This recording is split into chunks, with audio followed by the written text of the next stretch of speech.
Hello, everyone, and welcome back to X-Ranger. Before we begin, I thought it would be interesting if each of you could leave a comment indicating which part of the world you're joining us from. Also, don't forget to like and subscribe if you're enjoying the episodes. Now let's get comfortable, relax, and start our program. It was one of those days that starts out so normal, you almost want to laugh about it later, because nothing that normal should ever lead to what I saw. This was back in the early 50s, when I was a young man. I'd volunteered for this program, the Ground Observer Corps, they called it. Our job was simple: sit in a wooden tower hidden in the woods up near Lake Superior in northern Minnesota and watch the sky. Look for Russian planes. It felt important, patriotic, but most days it was just boring as hell. You'd sit there for 8-10 hours, scanning empty blue with these big binoculars, your back aching, listening to the wind in the pines. The tower wasn't much, a square box on stilts, maybe 20 feet up. It smelled always of old wood, damp wool, and the coffee I kept warm on a little kerosene burner. There was a single chair, a desk bolted to the floor with a logbook and a direct phone line to the filter center. That was it. Windows on all four sides, and through them nothing but a sea of green, spruce, fir, birch, stretching out to the grey chop of the lake. It was isolated, I mean truly alone. The nearest real town was a good 40-minute drive down a logging road.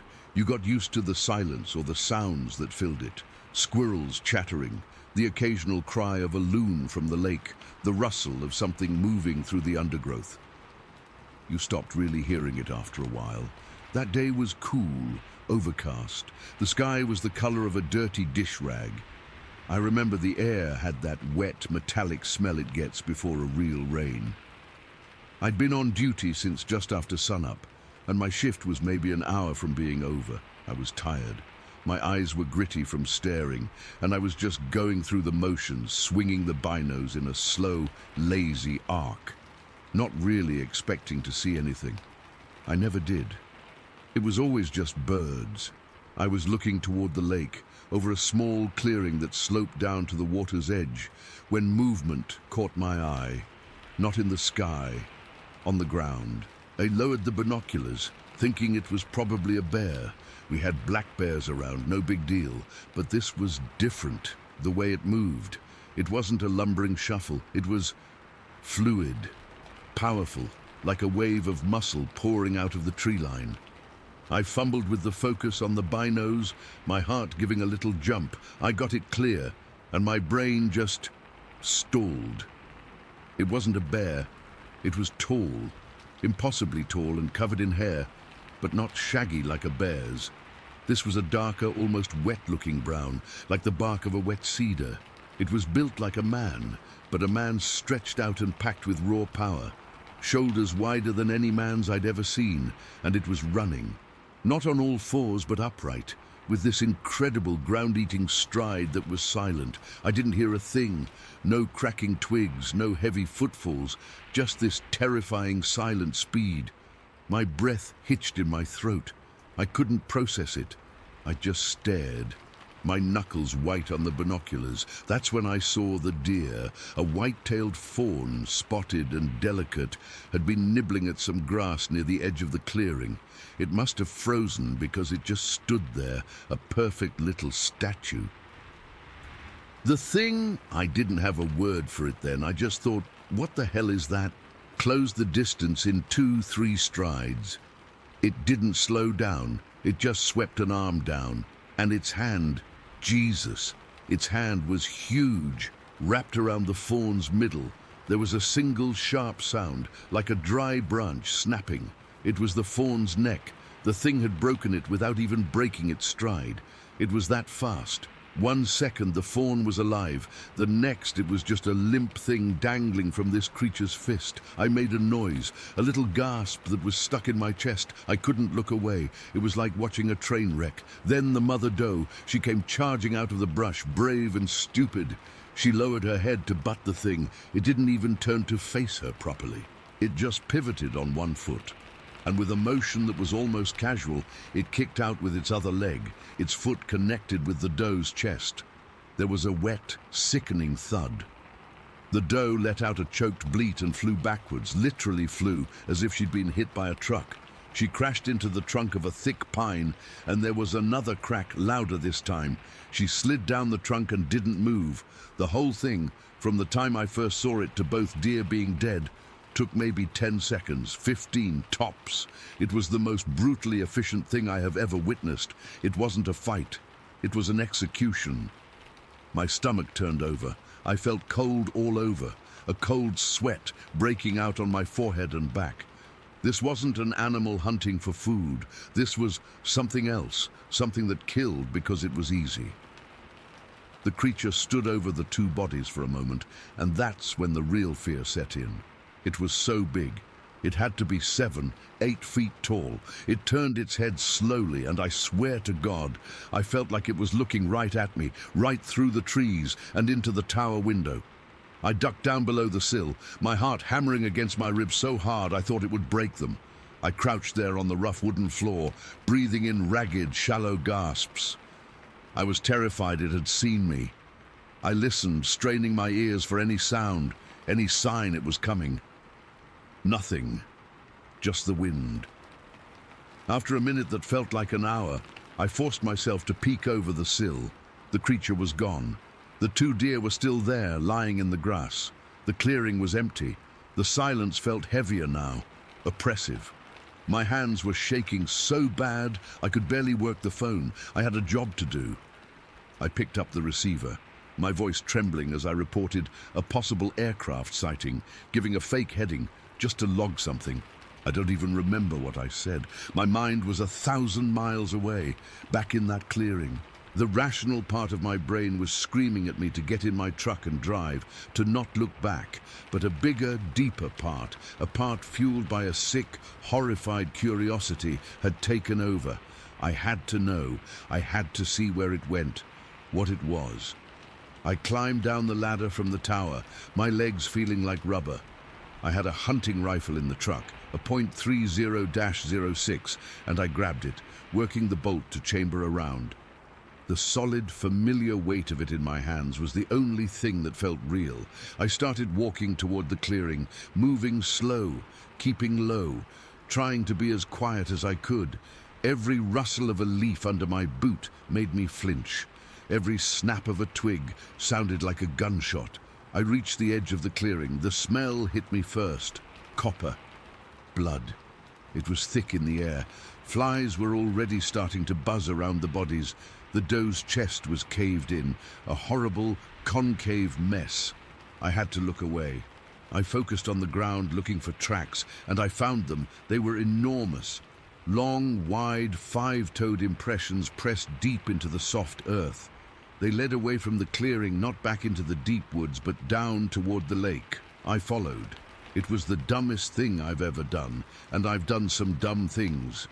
But I was in a trance. The tracks were easy to follow, a trail of destruction through the ferns and moss. They led me along a narrow game trail that ran parallel to the shoreline. The lake was to my left, grey and choppy. The woods were a solid wall to my right.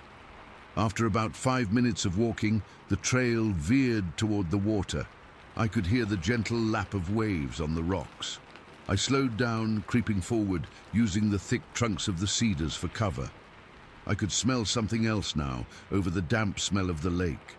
Something foul, musky, like a wet dog, but stronger, more pungent.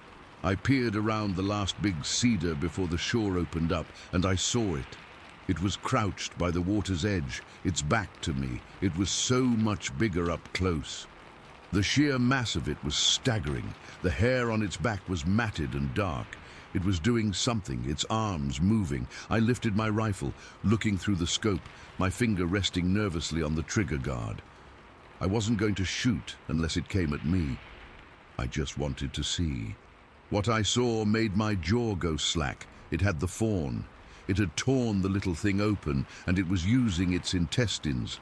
It had pulled them out, this long, glistening rope of guts, and it had wrapped one end around a long, straight stick it must have found, tying it off. It was using the gut-wrapped end of the stick like a lure, dipping it into the shallow water near a cluster of rocks. It was fishing. I watched, my mind completely rejecting what my eyes were showing me. It would jiggle the stick, making the bit of intestine dance in the water. A moment later, a good-sized trout, attracted by the movement, would dart in. The creature's other hand, which had been resting in the water, would flash forward with impossible speed. It didn't have a spear. It had its fingers, long, thick, powerful fingers that shot into the water and snatched the fish out, flipping it onto the bank behind it. It did this 3-4 times while I watched, each motion a perfect practiced economy of movement. The violence from the clearing was gone. This was skill. This was intelligence. It wasn't just bashing things. It was using bait. It was using a tool. The horror was still there, a cold knot in my gut, but it was now mixed with a kind of awe that felt wrong, blasphemous even. This thing had just brutally killed 2 animals, and now it was patiently, skillfully catching its dinner. It valued the fish more. It had killed the deer, but it was using the deer to get the fish. The thought was so clear and so chilling, it felt like an ice cube sliding down my spine. I must have made a sound, shifted my weight, something. The creature went still. Its head, which had been bent in concentration, lifted. It didn't turn around. It just listened. I stopped breathing. The only sound was the lake and the frantic beating of my own heart. After a long moment, it went back to its fishing. But the spell was broken. The fear came rushing back, cold and sobering. I had seen enough, more than enough. I started to back away, one slow, deliberate step at a time, not taking my eyes off its back. I didn't turn and run until I was a good 50 yards back up the trail, and even then, I ran hunched over, expecting at any second to feel a massive hand on my shoulder. I didn't stop until I was in my truck, the engine roaring to life. I spun the wheels on the gravel, driving way too fast down that logging road, my hands glued to the wheel. I went back the next day. In the daylight with the sun out, it all felt a little less real. I had to see. I had to know I hadn't lost my mind. I went to the fishing spot first. There were fish skeletons, picked clean, scattered on the rocks. The stick was there too, the bit of intestine now just a shriveled grey scrap. Then I went to the clearing. The doe was still there, but it had been opened up. The choice cuts, the haunches, the backstraps were gone. The rest was left for the scavengers. It was true, all of it. I stood there for a long time, just looking at the remains, the flies buzzing, the smell of death still hanging in the air. The creature hadn't wanted the venison, it had wanted the guts. For the fish, I never saw it again. I finished my rotation, and when they asked if I wanted to extend, I said no. I never told anyone the full story, not for years. Who would believe me? I saw something in the woods that day that wasn't supposed to exist. I saw its brutality, and I saw its mind, and the part that haunts me, the part I still lie awake sometimes thinking about, isn't the killing. It's the fishing, the calm, smart, terrifyingly human patience of it. It was out there, it is out there, and it knows how to use what it kills. Datent, Story 2. All right. I'll just come out and say it. I saw something that I can't explain. Not then, not now, and it's been eating at me for years. This was back in July of 2009. I'm just writing this down because I need to get it out, and maybe someone else has seen something similar. I don't expect you to believe me. I hardly believe it myself, and I was there. It was a Tuesday.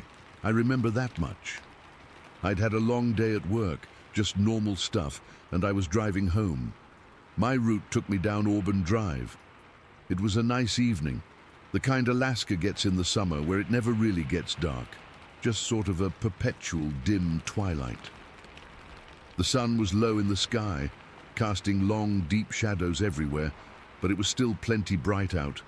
I had my window down a crack, enjoying the cool air. I was just driving, not thinking about much, just autopilot, you know. Looking forward to getting home, maybe making some dinner, and just zoning out. I was coming up on Pearl Creek Elementary School on my right. The road curves there, and the woods come right up to the edge of the pavement. As I came around the bend, my eyes just caught on something standing near the tree line. My first thought, my absolute first, normal human thought was, oh, there's a guy over there. But it was the way he was standing. He was just still, not like someone waiting for a bus or looking for something they dropped. He was perfectly upright, and he was facing the woods, not the road. It was a weird posture, like a statue. I remember my foot eased off the gas a little, just a natural reaction to seeing a person where you don't expect one. I got closer, 50 yards, maybe a bit less, and that's when the pieces started not fitting together. The shape was wrong. It was too tall, and the shoulders were too broad and sloped, and the color, it wasn't wearing a jacket or anything. It was covered in this fur, a thick, shaggy coat. The color is burned into my brain. It wasn't brown or black. It was a rusty reddish color, like an old wet fire hydrant or oxidized metal. It had a weird sheen to it in the evening light. My brain was scrambling, trying to make it into a man in a big coat, a weirdly proportioned bear on its hind legs, anything, but it wasn't. The fur was long, I could see that even from the car. I remember specifically thinking it looked about 4 inches long, matted and shaggy. It was just standing there, totally motionless. Then the terror hit. It wasn't a slow build. It was like a bucket of ice water got dumped directly into my veins. My heart just slammed into my ribs, one hard, painful thump. My hands tightened on the steering wheel, and I could feel my knuckles go white. Every single hair on my arms and the back of my neck stood straight up. It was a primal feeling, something deep in my lizard brain screaming at me that I was looking at something I was not supposed to see, and it must have heard my car or sensed me, because that's when it moved. It didn't turn around, it didn't look at me, it just exploded into motion. 1 second it was a statue, the next it was a blur of that reddish fur bolting for the tree line. It didn't run like a man. It didn't even run like a bear. I've seen bears run. They're powerful, but they're heavy. This thing, it was fast, unnaturally fast, and its gait, God, the way it moved is something I'll never forget. It ran on 2 legs, upright, but it wasn't a loping run. It was this powerful, bounding motion. It would push off with 1 foot, and its whole body would coil and then spring forward in a hop, covering a huge amount of ground with each stride. It was like watching a giant, living spring. The motion was fluid and brutal at the same time, all raw power and momentum. There was no hesitation, no stumble. It moved with a purpose and a speed that was just wrong. It was the gait of a startled animal, but on a scale and in a form that shouldn't exist. It vanished into the thicker woods, behind the first line of trees, in maybe 2 or 3 of those bounds. It was just gone. My car had almost rolled to a complete stop. I was just sitting there, foot on the brake, staring at the spot where it had disappeared. The engine was idling, and that was the only sound. The woods were silent. No birds, no rustling leaves, just this heavy, oppressive silence. I don't know what came over me. Common sense had left the building. I should have just hit the gas and gotten the hell out of there, but I didn't. I needed to see. I needed some kind of confirmation that I hadn't just lost my mind. I pulled my car forward slowly and turned into the school parking lot, which was empty. I parked near the edge of the lot, closest to where the thing had vanished. I killed the engine. The silence was absolute now. I could hear my own blood pounding in my ears. I got out of the car. The air was cool and still. I stood there by my car door, not wanting to go any further, just staring into the wall of trees. The woods were too thick there to see more than 20 feet in. It was a tangle of spruce and birch and shadows. It could have been standing 5 feet inside the tree line, watching me, and I'd never have known. I remember my breathing was shallow and I was trembling all over. It was a fine, constant shake, like I was cold, but I wasn't. It was pure adrenaline and fear. I kept scanning the trees, looking for any movement, any patch of that distinctive reddish color. Nothing. It was just gone. And that's when I saw them. Over by the school, near the community garden, there was a small group of people, 2 or 3 of them, just putting around. They hadn't seen a thing. They were just going about their evening, completely unaware that something straight out of a nightmare had just sprinted into the woods a few 100 feet away from them. A wave of regret, sharp and immediate, washed over me. I should go ask them. I should walk over and say, "Hey, did you guys just see that?" But I couldn't move. My legs felt like they were made of wood. What would I even say? "Excuse me, did you see the 8-foot-tall red-haired monster that just ran into the woods?" They'd think I was insane, and a part of me was worried that if I acknowledged it out loud to someone else, that would make it real in a way I couldn't take back. So I didn't. I just stood by my car for what felt like 10 minutes, but was probably only 2, just staring into the silent, dark woods. The normalcy of the people in the garden just made the whole thing feel even more surreal. It was like 2 different worlds had collided for a second, and now they'd separated again, and I was the only one who had noticed. Finally, the fear won out over the curiosity. The thought of that thing being in there, maybe looking back at me, was too much. I got back in my car, my hands still shaking so bad I fumbled with the keys. I locked the doors. I remember that distinctly. I hit the lock button on the door, hearing that solid thunk, and it made me feel a tiny, pathetic bit safer, as if a car door would stop something that could move like that. I started the car and drove home. The whole way, my eyes were glued to the woods on the side of the road. Every shadow, every stump, looked like it was about to move. Every little shift in the light made my heart jump. I drove faster than I should have. When I got home, I went inside and locked the door behind me, double-checking the deadbolt. I didn't make dinner. I just sat on my couch in the living room, in the dark, for a long time. I could still see it, that initial still form, then the explosive bounding sprint. It was on a loop in my head. The sheer physicality of it was what got me, the power in that movement. It wasn't clumsy, it was efficient and terrifying. The next day, I felt like I had to do something. I couldn't just sit on this. So I called the Alaska Department of Fish and Game. I figured if it was some kind of animal, they'd be the ones to know. I got some guy on the phone, sounded bored. I tried to explain what I saw, stumbling over my words. I said I saw a large bipedal animal covered in reddish fur near Pearl Creek Elementary. There was a long pause on the other end. Then he just said, "Uh-huh, and what did it do?" "It ran into the woods," I said. "It ran really fast, on 2 legs." Another pause. "Okay, well, we'll make a note of it." He didn't sound interested at all. He didn't ask for my name or a description or anything. He just said, "Probably a bear. They can look funny sometimes when they're standing up." And that was it. I hung up the phone feeling stupid and frustrated. A bear. It was no bear. I know what a bear looks like. This was no bear. Later that same day, still feeling unsettled, I went back to the area, in the broad daylight this time. I don't know what I was hoping to find. Tracks maybe? Some proof? The parking lot was empty. I walked over to the edge of the woods where I'd seen it vanish. The ground was a mess of pine needles and roots. You wouldn't be able to find a track if you tried. I stood there for a minute, feeling nothing but a deep, cold unease. As I was walking back to my car, a couple came by walking their dogs. They smiled at me, a normal, friendly smile. We got to talking for a second, just neighborly stuff. I don't know why, but I worked up the nerve and asked them, "Hey, this is going to sound weird, but have you ever seen anything unusual around here, in the woods?" The man chuckled a little, but the woman's smile faded. She looked at me, really looked at me, and said, "You know, it's funny you say that. Some of the kids from the school were talking last week about seeing a Sasquatch back in these woods."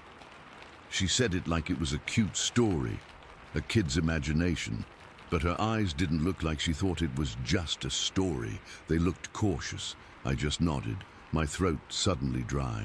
I mumbled something like, "Kids, huh?" and got in my car and left. That was it. That was the whole thing. But it changed something in me.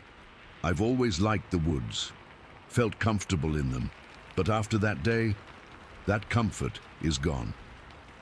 I look at a dense patch of trees differently now. I know that things can live in the semi-developed edges of a place like Fairbanks that we don't understand. Things that can move with a speed and power that doesn't seem possible. The memory of that thing, that red-haired, swiftly moving being, is just lodged in me. It doesn't feel like a memory from 15 years ago. It feels like it happened yesterday. I can still feel the jolt of terror, see the exact shade of that rusty fur, hear the crushing silence after it was gone, and sometimes, when I'm driving home late, I'll catch a shape in the shadows near the woods, and for a split second, my heart will stop, and I'll be right back there on Auburn Drive, 50 yards away from something that shouldn't exist, frozen in a fear so complete and so old that there aren't even words for it. I just keep driving. Story 3. My dad had been out in the tobacco field since early afternoon, and he was driving back on the tractor as dusk settled in. I was sitting on his lap, my small hands gripping the steering wheel just for fun, while my older sister and a couple of her friends were riding on the trailer hitched behind us. The trailer was loaded down with some tools and a few bushels of tobacco leaves we'd been gathering. The tractor was one of those old, rumbling models, a John Deere, I think, and the engine noise was so loud it vibrated right through me. I remember the feel of my dad's rough flannel shirt against my cheek and the way the cool evening air bit at my nose and ears. The tractor lights cut 2 bright paths through the growing darkness, illuminating the dirt track ahead and the dense woods on either side. We were maybe 100 yards from the house when it happened. Something moved at the edge of the woods to our right, and then this enormous thing stepped out into the light. I mean, it was huge, taller than my dad, who stood 6 feet tall and built like a bear, but standing upright. For a second, I thought it was a tree swaying or an animal, but then it stopped and turned toward us. The face was what got me. It looked almost human, but not quite. The skin on its face was lighter than the rest of its body, which was covered in dark, shaggy hair. Its eyes caught the light, and they didn't blink or look away. It just stood there, staring right at us, and it didn't seem scared or angry, just there. My dad slammed on the brakes so hard that the tractor lurched and I nearly slid off his lap. He cursed under his breath, a low, sharp word I wasn't supposed to hear, and then he set me down on the ground. My legs felt wobbly, and I started crying immediately. In my little kid mind, this was the booger man my sister had teased me about, some monster from stories that came out at night. But this was real, and it was right there. My dad didn't say anything to me.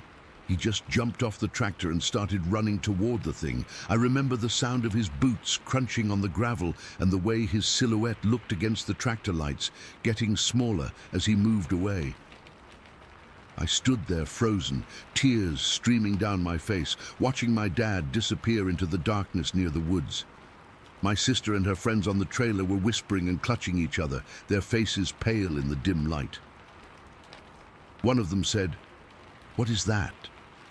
But no one answered.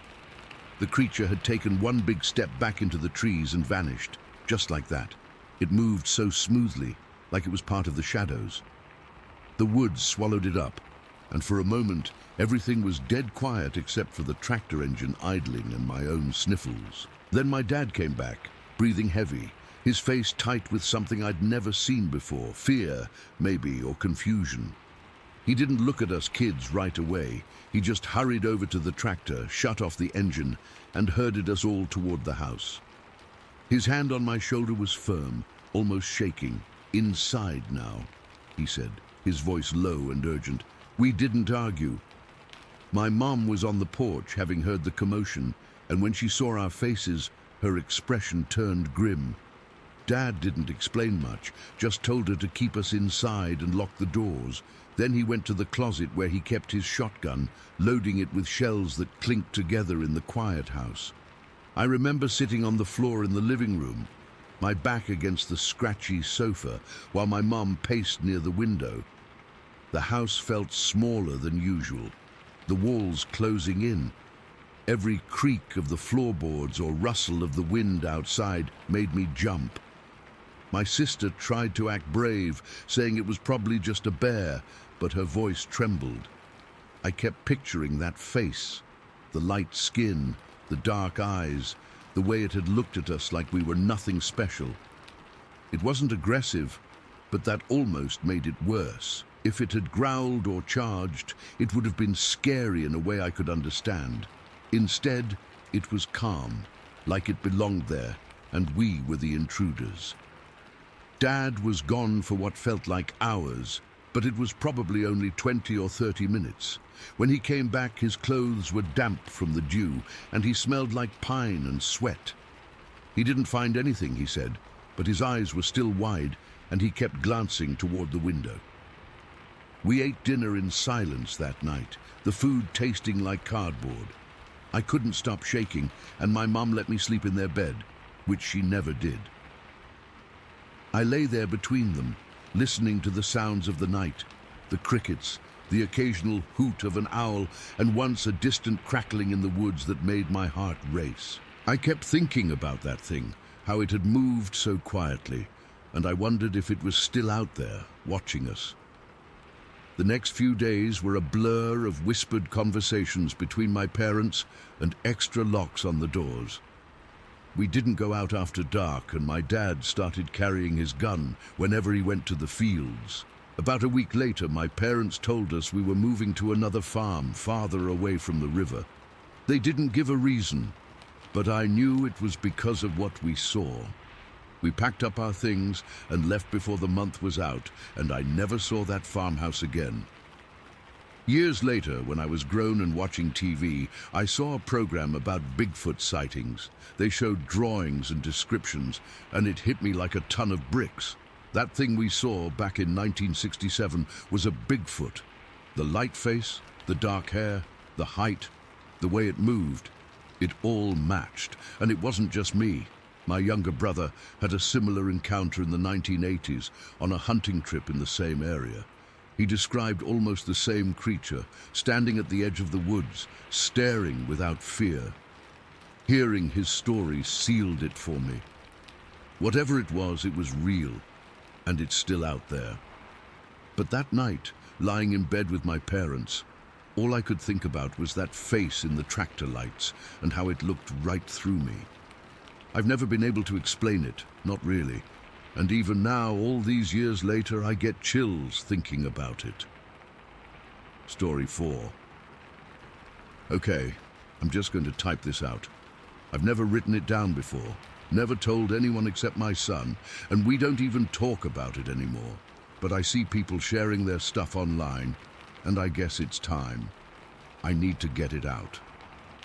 This happened in June of 2012. Early June. I remember because the humidity was just starting to get bad, but the mosquitoes weren't full-blown yet. My son and I were bow hunting. Not for anything in particular that day, just practicing scouting a bit for the fall. We're out in the Mississippi River bottomlands, a specific patch near Bellevue, Nebraska. It's not like the postcard pictures of the river. It's dense, tangled, and the air feels heavy, like you're breathing water. The ground is always soft, even when it hasn't rained in a week. You sink in a little with every step. We'd been out since before sunrise. The sky just a dull grey light through the canopy. We found a decent spot on the edge of a clearing, a field that was probably old farmland, gone back to nature. We sat with our backs against a couple of big oaks, just watching, listening. It was quiet, the kind of quiet you only get deep in the woods. Not silent, but all the sounds are natural. The buzz of insects, a squirrel chattering way off, the leaves rustling in a breeze you can't feel on the ground. I remember I was starting to feel a little bored, the way you do when you've been still for too long. My legs were getting stiff. I was about to suggest to my son that we pack it in, maybe head back to the truck for a drink of water, and then it hit me. It wasn't a sound. It was a feeling, a pressure. It's hard to describe, but it was like the air got thicker. The hair on my arms and the back of my neck stood up. It was a pure physical sensation, a deep-down animal feeling that I was being watched, not just glanced at, but studied, scrutinized. My heart, which had been beating slow and lazy, just kicked into a gallop. I held my breath, trying to listen, but I couldn't hear anything new. The woods had gone dead quiet. The insects stopped buzzing. The squirrel was gone. That was the first real clue. The silence. It was absolute. I didn't say anything to my son. I just so slowly raised my bow. I had a scope on it, a good one. I put my eye to it and started scanning the tree line on the far side of the field, maybe 70, 80 yards away. I was scanning the shadows, the spaces between the trunks, looking for a deer, a coyote, anything that could explain this feeling. And then I saw it. At first, I thought it was a stump or a weird shadow. It was low to the ground, crouched down in a thicket of brambles and young saplings. But the color was wrong. It was a reddish-brown, like wet clay, not the gray-brown of wood. I adjusted the focus, my hands sweating so bad I was afraid I'd fumble the bow. The scope brought it into sharp, terrifying detail. It wasn't a stump. It was a head and a pair of shoulders. It was crouched, facing us. Its head was pointed, not like an arrow, but like a dome that came to a sort of peak at the back, and it had eyes. I could see them clearly through the scope. They were intense, not like a deer's eyes, wide and dumb. These were set deep under a heavy brow, and they were locked right on me. They were dark, but they had a sharpness to them, an intelligence that froze the blood in my veins.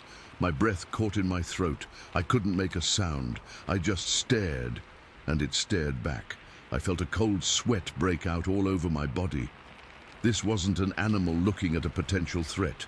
This was something else. It was observing us, calculating. I must have made some tiny noise, a gasp or something, because my son whispered, "Dad, you see something?" I couldn't speak. I just motioned with my head, a tiny jerk, for him to look through his own binoculars. He fumbled for them, and I kept my scope glued to that thing. I saw its chest move. It was breathing, slow, steady breaths. I could see the musculature of its shoulders, huge and rounded, covered in that thick, matted hair. It wasn't fur like a bear. It was hair, long, shaggy, and caked with what looked like mud or leaves. My son found it. I heard his sharp intake of breath. "What the hell is that?" he whispered, his voice tight with fear. And then it moved. It didn't startle. It didn't jump up. It just rose, unfolded. It was so smooth, so fluid. It was like watching water pour upwards. It kept its eyes on us the entire time, and it just kept rising.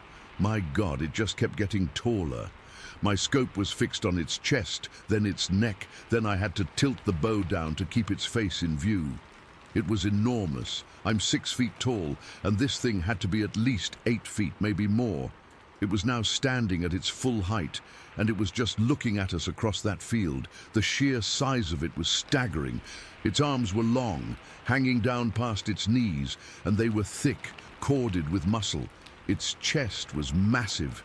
It was built like a powerlifter, but lean and rangy. It was all raw, primal power.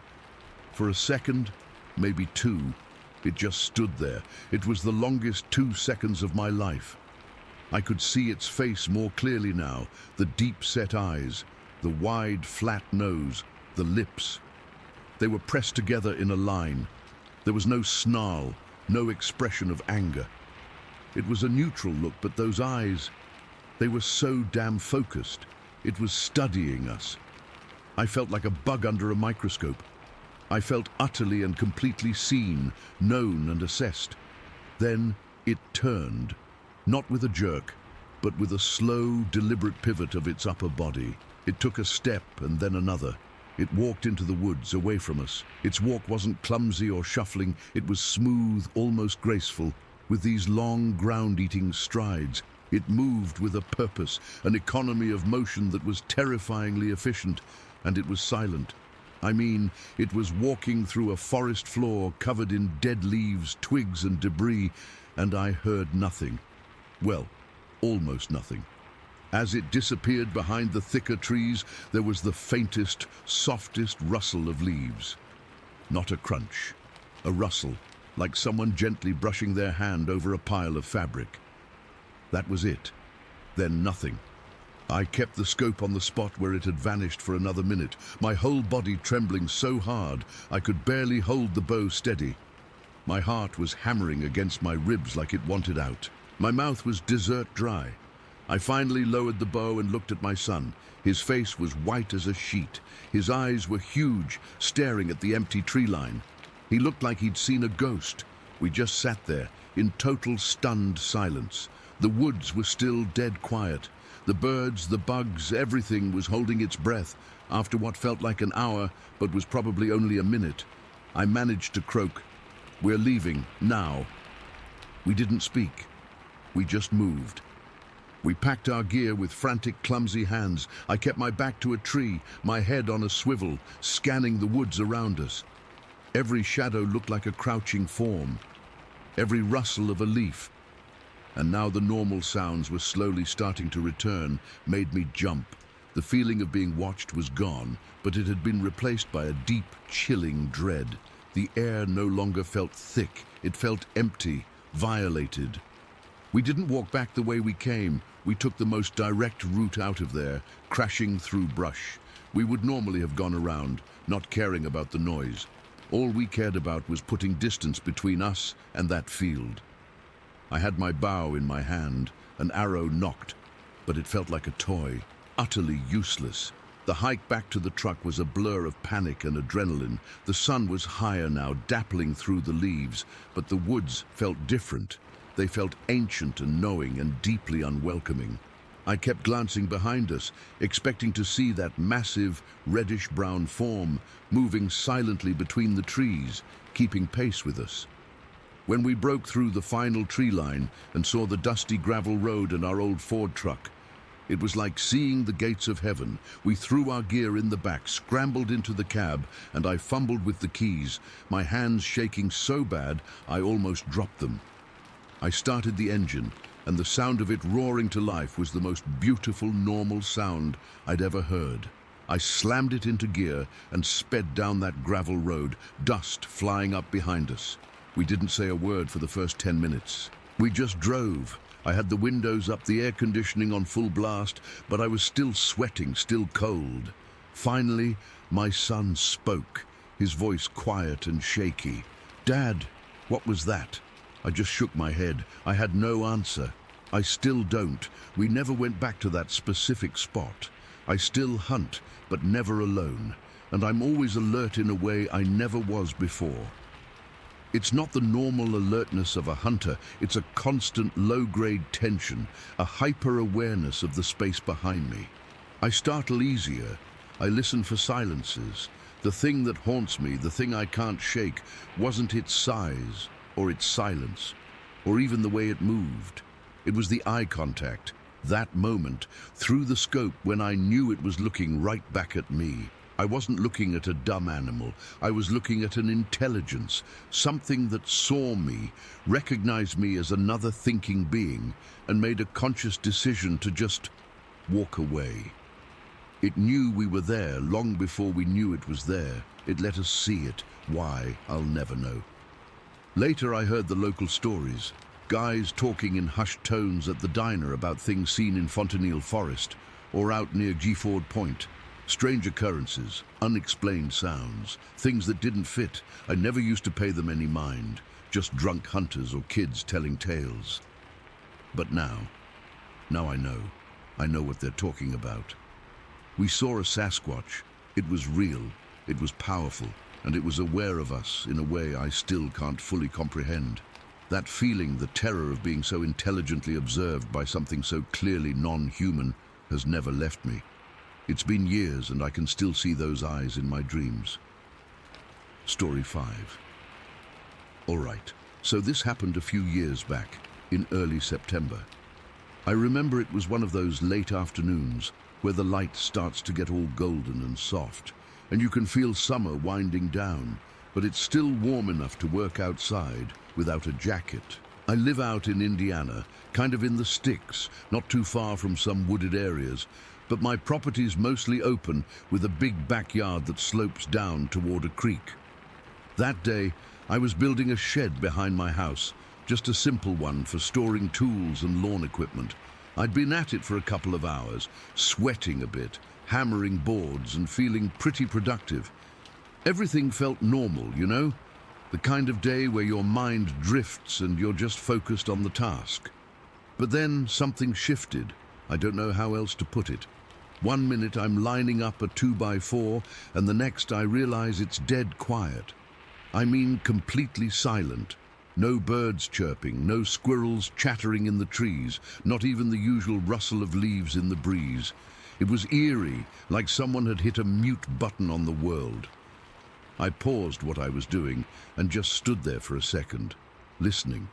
My ears were ringing from the hammering, but even through that, I could tell something was off. The air felt heavy, almost thick, and I got this prickly feeling on the back of my neck, like I was being watched. I glanced around, trying to see what was up. My dog, a big mutt named Buddy, was tied up near the porch because I didn't want him getting in the way while I worked. He's usually pretty chill, just lying in the sun or sniffing around, but he was sitting up straight, ears perked, and he let out this low growl. Not his usual bark when a squirrel runs by. This was deeper, more tense. That got my attention right away. I followed his gaze toward the tree line about 40 yards away. At first, I thought maybe it was a raccoon or a stray dog messing around in the underbrush. We get those sometimes, especially near the creek where it's damp and shaded. I decided to check it out. I put my hammer down and started walking slowly toward the trees, keeping my eyes glued to the spot where I'd seen movement. The grass was kind of tall there because I hadn't mowed that part in a while, and it swished against my jeans as I moved. With each step, that quiet felt heavier, like it was pressing in on me. Buddy's growling got louder, and he started pulling at his leash, which he never does. He's usually content to stay put unless I call him. As I got closer, maybe within 20 feet or so, I could see something moving in the shadows under the trees. It was low to the ground, and at first, I still thought it was an animal, maybe a deer or something crouching, but then it moved, and my brain just couldn't make sense of what I was seeing. It wasn't walking or running. It was crawling, but not like any animal I've ever seen. Its limbs were way too long, kind of spindly, and it moved in this weird, fluid way, almost like a spider scuttling along. The motion was so unnatural that I froze in my tracks, my heart hammering in my chest. I stood there, maybe 10 or 15 seconds, just staring. The thing was maybe the size of a large dog, but the proportions were all wrong. Its arms and legs seemed too thin and elongated, and it was keeping its body low, almost hugging the ground. I could hear the rustle of leaves and grass as it moved, but it was quiet, like it was trying not to make noise. My mouth went dry, and I felt this cold sweat break out on my forehead. Part of me wanted to turn and run, but I was rooted to the spot, curiosity and fear warring inside me. Then it shifted again, and I got a clearer look. That's when the real terror hit me. Its head was round, almost perfectly so, and it didn't seem to have a neck. Just this bulbous shape sitting right on its shoulders. The face was covered in dark, matted hair, but through it, I could see these large, dark eyes. They weren't glowing or anything like in movies. They were just big and deep, and they were fixed right on me. It felt like it was studying me, taking me in, and I swear I've never felt so exposed in my life. Those eyes didn't blink. They just watched, intense and unblinking, and I felt a chill run down my spine that had nothing to do with the temperature. For a moment, we were locked in this stare down, and I couldn't move. My breath caught in my throat, and I was aware of every little sound, the crunch of a twig under my foot, the distant hum of a car on the road far away, Buddy's frantic barking from the porch. Then, the thing moved again. It didn't startle or run. It just turned its head slightly and began crawling away, still low to the ground, toward the slope that leads down to the creek. Its movement was quick but smooth, like it was used to navigating through dense undergrowth. I watched it go, my legs trembling, and I couldn't bring myself to follow. As it disappeared down the slope, I noticed the path it left behind. The grass was pressed flat in a line, and some of the smaller branches on the bushes were bent or broken. There was this smell too, earthy and musky, like a wet animal that had been rolling in dirt. It wasn't overpowering, but it hung in the air for a minute or two, adding to the surrealness of the whole thing. I stood there for what felt like ages, just staring at the spot where it had been, trying to process what I'd seen. My mind was racing, coming up with explanations. Maybe it was a bear cub or a weird-looking dog, but nothing fit. Bears don't crawl like that, and dogs don't have limbs that long or heads that round. Eventually, I forced myself to walk back toward the house, my steps shaky. Buddy was still going nuts, barking and growling, and when I got closer, I saw that he'd pulled his leash so tight it was digging into his neck.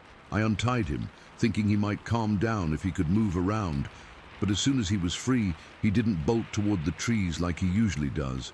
Instead, he stayed close to me, his body tense, and when I tried to walk him toward the edge of the yard where I'd seen the thing, he planted his feet and refused to go.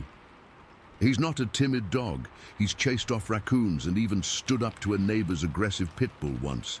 But that day, he wouldn't budge past the lawn. He just stood there, whining low in his throat, his eyes fixed on the tree line. I gave up and took him inside, my own nerves shot. The rest of the afternoon, I kept peering out the windows, half expecting to see it again, but there was nothing. The silence had lifted, and the birds were back, chirping like nothing had happened. But the normalcy felt fake, like a cover for something I couldn't explain. I tried to go back to working on the shed, but I couldn't focus. Every little noise made me jump, a leaf falling, the wind picking up, and I kept smelling that earthy scent in my mind, even though it was gone from the air. As the sun set, I went outside again to secure the tools, and I couldn't help but walk over to the spot where I'd seen the thing. The pressed grass was still there, a clear trail leading down toward the creek. I followed it with my eyes but didn't go any farther. The thought of heading down there alone, in the fading light, made my stomach clench. I've spent a lot of time in those woods over the years, hunting and hiking, and I've never been scared of them before. But that day, I felt a deep, primal fear that I can't shake, even now. I ended up calling it a day and went inside, locking the doors, even though I rarely do that. Buddy stayed glued to my side, and when I sat down on the couch, he rested his head on my lap, like he was trying to comfort me. I didn't sleep well that night. Every creak of the house had me bolting awake, my heart pounding. The image of that thing crawling low with those intense eyes kept replaying in my mind. I've tried to rationalize it since then, thinking maybe it was a sick animal or some kind of prank, but nothing adds up. The way it moved, the proportions, the silence, it all points to something I can't explain. I've never seen it again, and part of me is grateful for that. But it left me unsettled in a way that's hard to describe. It's not just the fear, it's the curiosity, the feeling that there's something out there that doesn't fit into what I know about the world. I've talked to a few people about it, but most just shrug it off or make jokes about Bigfoot, and maybe that's what it was.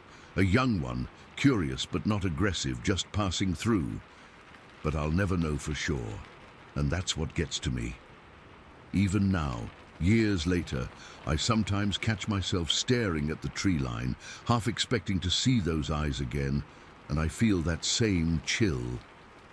Buddy's gotten older, and he still won't go near that part of the yard, which says something, I think. Whatever it was, it left a mark on both of us, and I doubt I'll ever fully get over it. Story 6. It was the summer of 1974.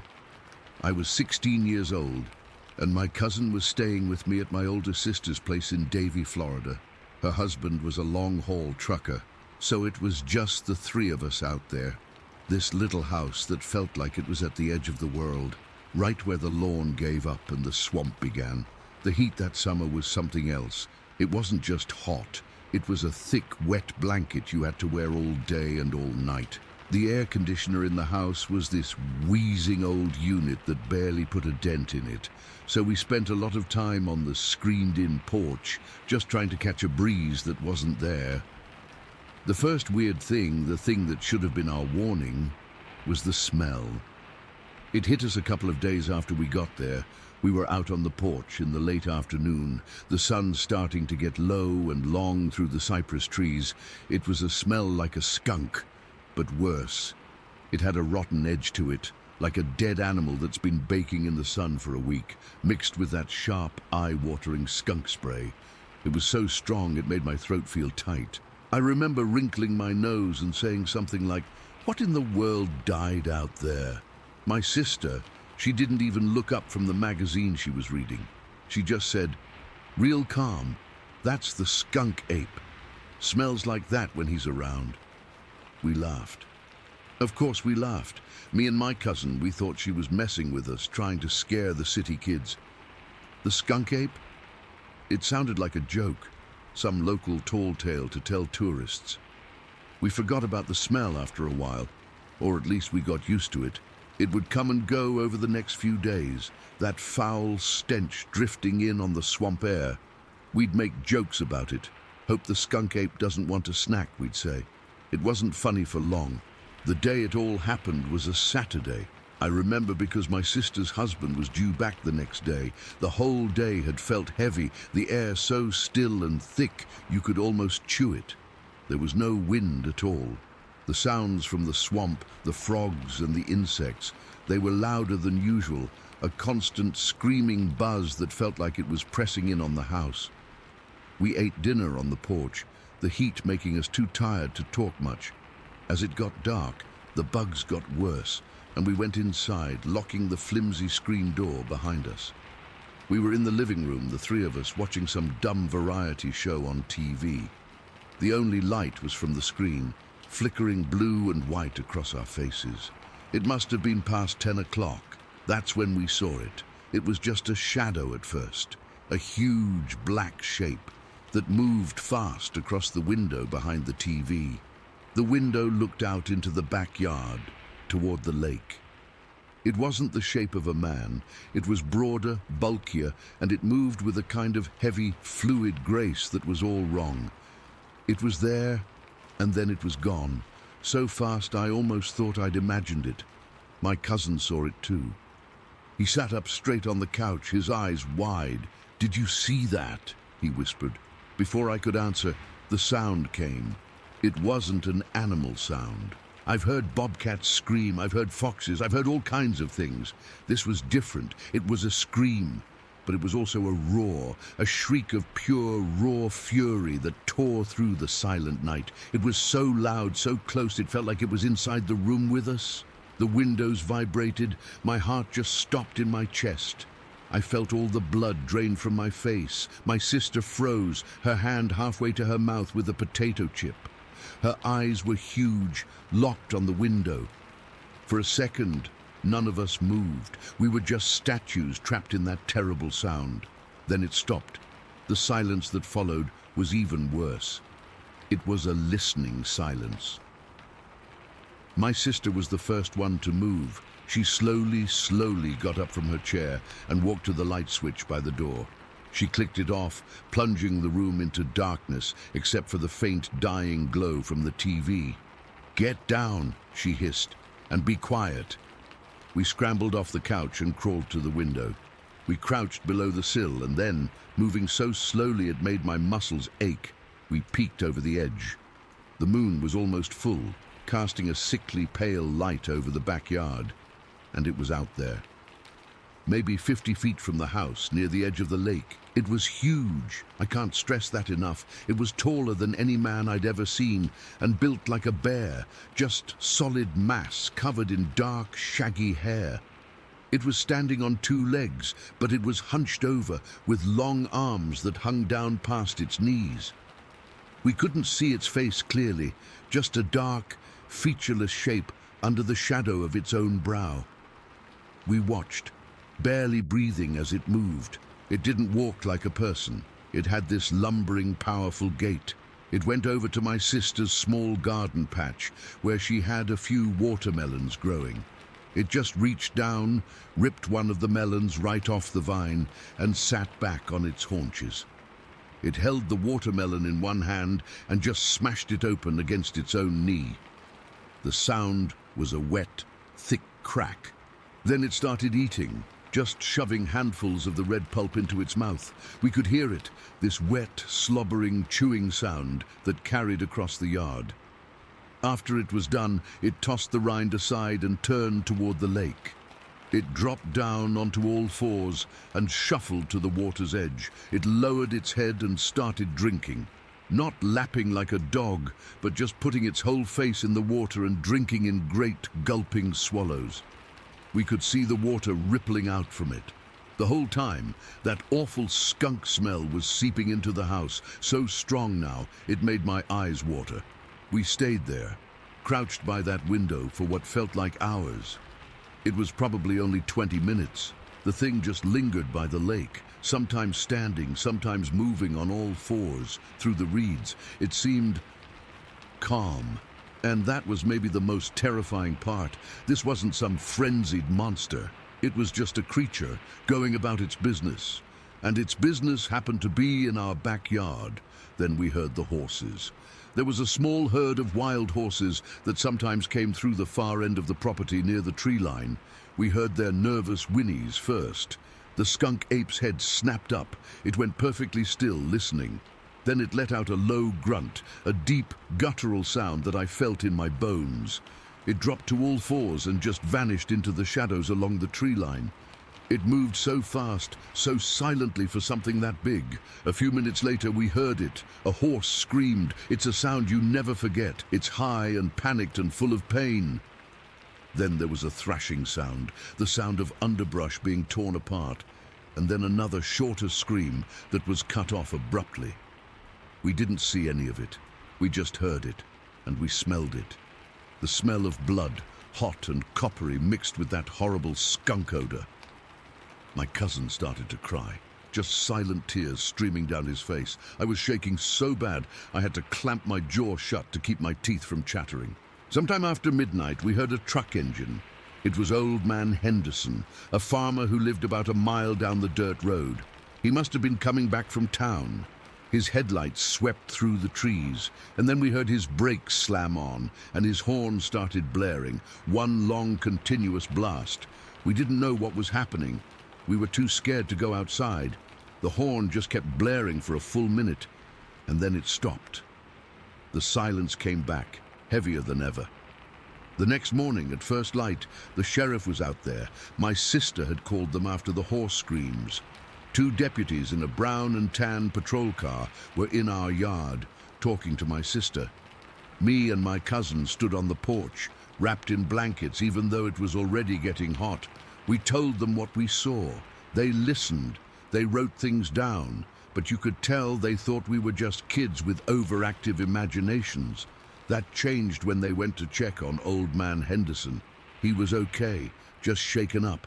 He said something had run out in front of his truck, something big and dark. He swerved and missed it, but the thing had slapped the side of his truck as it ran past, leaving a big dent in the driver's side door.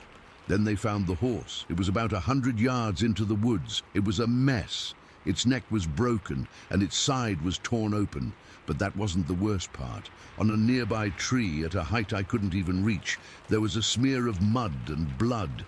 And in the middle of that smear was a perfect handprint. It was huge, way bigger than a man's hand, with long fingers. One of the deputies took a photo of it. He looked pale. The news traveled fast in a small area like that. More people showed up. Someone found Henderson's prize bull in a field. The bull was a huge animal, must have weighed over a ton. Its head had been ripped clean off, just torn off. The body was lying in a patch of grass that was soaked dark red, and the head was tossed a good 20 feet away. The strength it would take. It wasn't something anyone wanted to think about. The mood shifted from skeptical to scared. This was real. The sheriff called in more men. They started organizing a search party, armed with rifles and shotguns. There were maybe 10 of them, plus a few dogs. The dogs were going crazy, barking and straining at their leashes, but they also seemed scared, their tails tucked between their legs. That skunk smell was everywhere. The search party headed into the swamp. We stayed at the house with a deputy. We could hear the men shouting to each other, the occasional bark of a dog, the sound of them crashing through the brush. It went on for a couple of hours. Then we heard a different sound. Engines. A couple more sheriff's cars had arrived, parking on the dirt road in front of our house. One of the cars, a big boat-like sedan from that era, decided to patrol the perimeter of the property, driving along the narrow track that ran between the swamp and the open fields. We were watching it from the porch. The car was moving slowly, kicking up dust. It happened so fast. From the dense wall of trees and saw palmetto, the thing just burst out. It wasn't running away, it was charging. It came out low to the ground, a blur of dark hair and raw power, and it slammed head-on into the side of the sheriff's car. The sound was horrible, a massive, metallic crunch. The car skidded sideways, its tires digging trenches in the dirt. The deputy inside must have slammed on the brakes because the car rocked to a stop. The thing, the skunk ape, was knocked to the ground by the impact. For a second, everything was still. The dust settled. We could see the huge dent in the car's front fender and door, and we could see the creature lying in the road.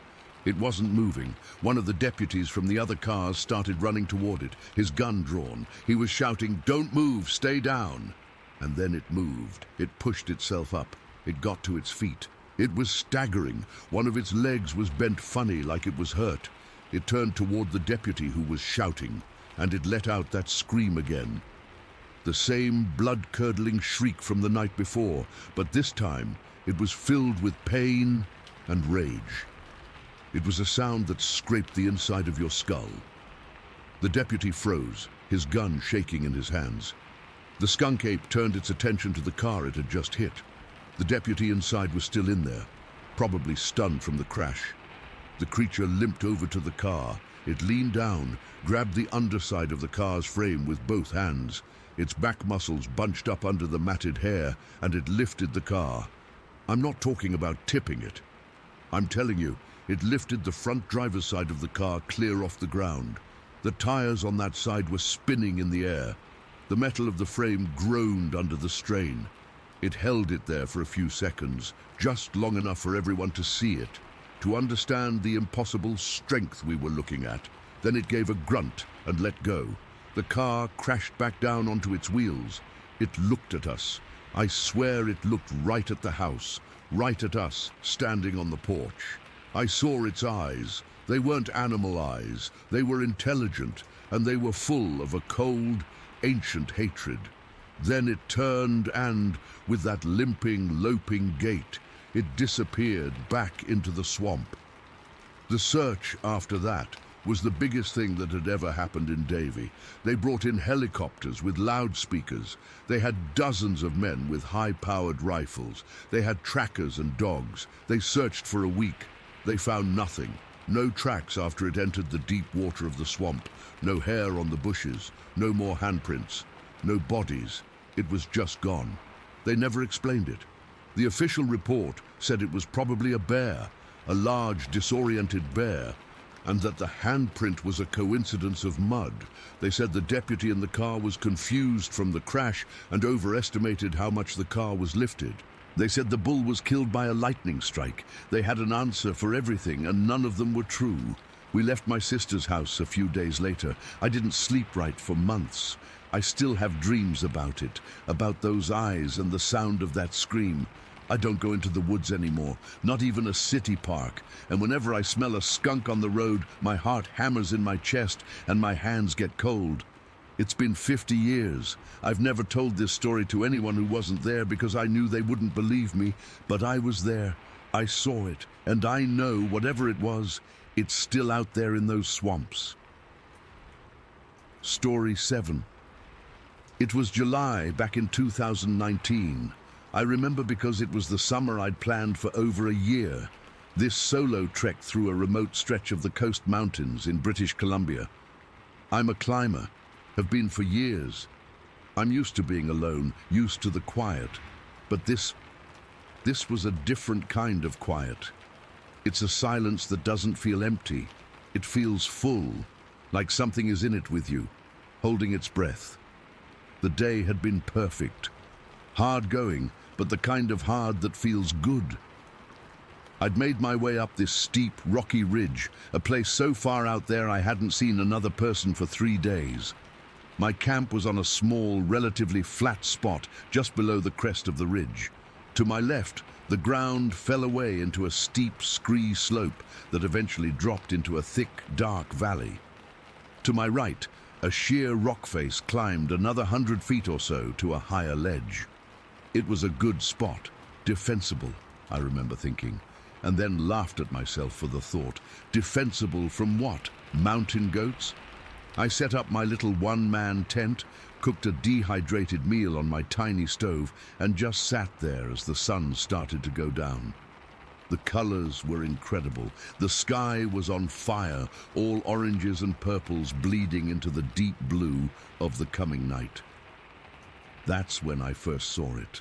I was just staring out at the view, feeling that mix of exhaustion and peace you only get in the mountains, when my eyes drifted up to the cliff ledge above me. And there it was.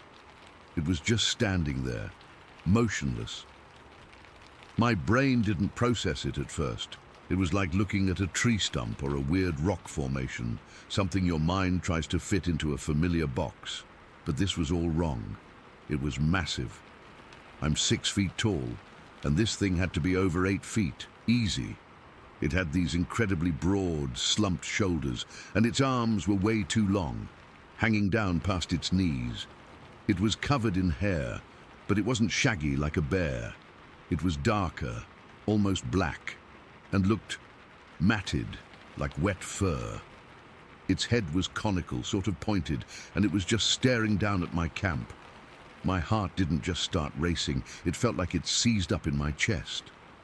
A cold jolt, like I'd been doused with ice water, went straight down my spine. I couldn't move. I just sat there on my rock, my half-eaten meal forgotten in my lap, and stared back. This wasn't a bear. I've seen bears. This was upright, and its proportions were all wrong for any animal I knew. It was built like a man, but a man stretched and thickened into something primal and powerful. The most terrifying part was its stillness. It didn't twitch, didn't shift its weight. It was a statue that was watching me. Minutes passed. I don't know how many. The world had shrunk to this little circle. Me, my tent, and that thing on the cliff. The last of the sunlight was catching its outline, giving it a faint, eerie glow against the darkening rock behind it. I could hear the blood pounding in my ears. Then it moved. It didn't make a sound, not a single scrape of gravel, no dislodged rock. It just stepped sideways along the ledge. Its movement was fluid, unnaturally smooth for something that big. It was like watching a shadow detach itself from one spot and reform in another. It stopped again, maybe 20 feet further along the ledge from where it had first been, and then it crouched. It sank down into this low squat, its long arms resting on its knees. It leaned forward, and I could feel its focus intensify. It was studying me. I'm not guessing here, I'm not projecting. I know what it feels like to be looked at by a curious deer or a cautious coyote. This was different. This was a deliberate, intelligent observation. It was analyzing my camp, my tent, me. I felt like a bug under a magnifying glass. That's when the real terror set in, the kind that makes your bowels feel loose and your mouth go dry. I looked around, really looked. for the first time since I'd seen it. My camp was on a peninsula of rock. Behind me was the steep scree slope, impossible to climb quickly or quietly. To my left, the sheer drop. To my right, the cliff face it was on. The only way out was back the way I'd come, a narrow, exposed trail that went right under that damned ledge. I was trapped, completely and utterly exposed, on this little patch of gravel. I started to shake. My hands were trembling so badly I had to clasp them together. I thought about my ice axe propped up against my pack a few feet away. It felt like a toy, a stupid, useless toy. We stayed like that for what felt like an eternity. It, crouched and watching. Me, frozen solid on my rock, trying not to whimper. The sky darkened from deep blue to a velvety black, and the first stars came out. They felt so distant, so completely uninterested in what was happening down here. Then it made a sound. It wasn't a roar, it wasn't a growl, it was a low, deep, drawn-out exhale, a sound that seemed to come from the very bottom of its lungs. It wasn't loud, but it carried. It rolled down the slope and washed over me, and I felt it in my teeth. It was a sound of immense size, of a capacity for breath I couldn't comprehend. It was a calm sound, an evaluating sound. That was the worst part. There was no anger in it, no threat. It was just a statement of presence. The sound broke my paralysis. I scrambled backwards, my boots scraping loudly on the rock, and my back hit the rock face behind my tent. I grabbed my ice axe. The metal was cold and solid in my hand, and I gripped it so hard my knuckles ached. I held it in front of me like a spear, my eyes glued to the spot on the ledge, but it was gone. I didn't see it leave. 1 second it was there, a darker patch of shadow against the night, and the next, the ledge was empty. The silence rushed back in, but it was a different silence now. It was a listening silence, a waiting silence. I didn't sleep that night, not for a second. I sat with my back against the rock, my ice axe across my lap, and I stared into the darkness. Every little noise was a threat. The rustle of my nylon tent in the breeze was it creeping closer. The scuttle of a pika in the rocks was its footsteps. My own heartbeat was a drumbeat calling it back. I'd look up at the ledge, and my mind would play tricks on me. I'd see it there again, a shape in the starlight. But when I'd blink, it would just be a rock. The fear was a physical thing. It was a cold weight in my stomach. It was the ache in my jaw from clenching it for hours. It was the raw, dry feeling in my throat. I had to pee for most of the night, but I was too terrified to move even a few feet away from my little backrest. The thought of turning my back on that cliff, even for a second, was unthinkable. The night was the longest of my life. Time didn't just slow down, it stopped. I watched the stars wheel slowly overhead, and I prayed for the sun. I'm not a religious man, but I prayed. I bargained. I promised anything, everything, if I could just see the sky start to lighten. When the first grey hint of dawn finally touched the eastern horizon, it was the most beautiful and relieving thing I have ever seen. The world slowly began to take shape again, losing the terrifying formlessness of the dark. I stayed put until the sun was fully up, until I could see every detail of my little campsite and the cliff above me. It was empty. My muscles were stiff and screaming when I finally forced myself to stand up. My legs were wobbly. I still had a death grip on my ice axe. I packed my gear with frantic, jerky movements, my eyes constantly flicking up to that ledge.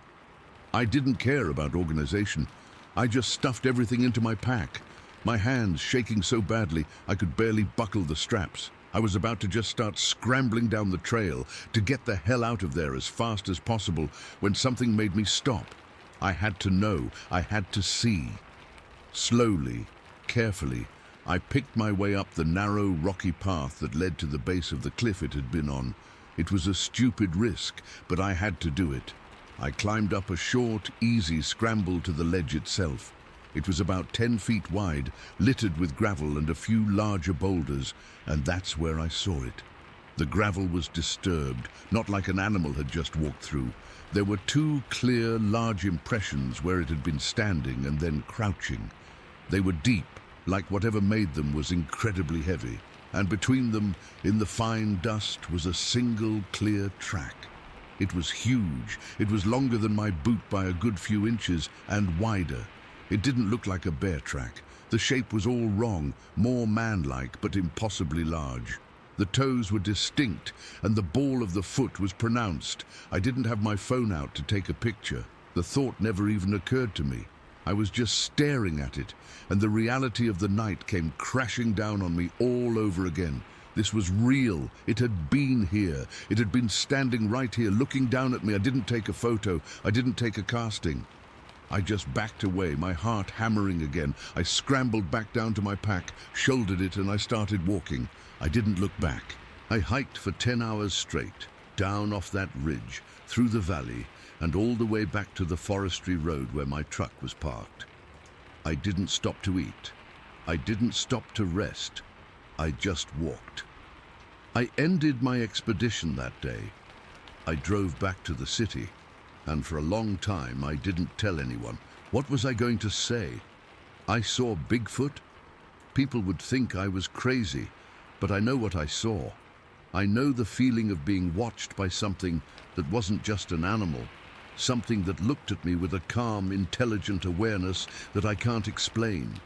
I still climb, but not like I used to. I never go solo anymore.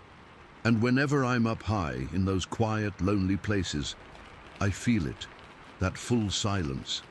And I find myself looking over my shoulder, up at the ledges, waiting to see that dark, motionless shape watching me again.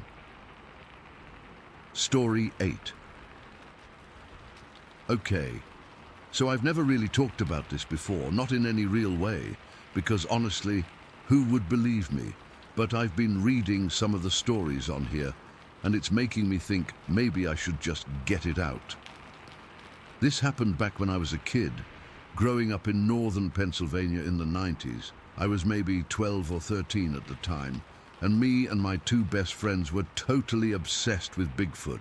I mean, we ate, slept, and breathed that stuff. We'd read every book we could find, watched those cheesy TV shows, and we even started our own little club, just the three of us, where we'd go exploring in the woods behind our neighborhood, hoping to find some evidence. You know, footprints, hair, anything. It was all fun and games, like a stupid kid thing, until the reports started coming in about something else. See, in our town, people started whispering about this big, white, ape-like thing that was seen walking on two legs deep in the forests. It wasn't your typical Bigfoot. This one was albino, or at least that's what folks said. We heard stories from hunters and hikers about how it moved fast, left huge tracks, and had these glowing red eyes. At first, we thought it was just more local legend, but then a couple of people we knew swore they saw it. And that's when our club shifted focus. We weren't just looking for Bigfoot anymore, we were hunting for this white beast. It felt exciting, like we were on the edge of something real. The day it happened, I remember it was a Friday in late October. The air was getting that crisp, cold bite to it, and the leaves were all turning orange and brown, crunching under your feet. School had just let out, and me and my friends, I won't use their names because we never talk about this, and it feels wrong to drag them into it now. We decided to take the long way home through the woods. We did that a lot, especially after hearing about a new sighting near the old logging trails. We had our backpacks with us, stuffed with junk food and a couple of flashlights, even though it was still light out. We figured we'd poke around, see if we could find any tracks or something, then head back before dark. We spent a couple hours just wandering, laughing, being dumb kids.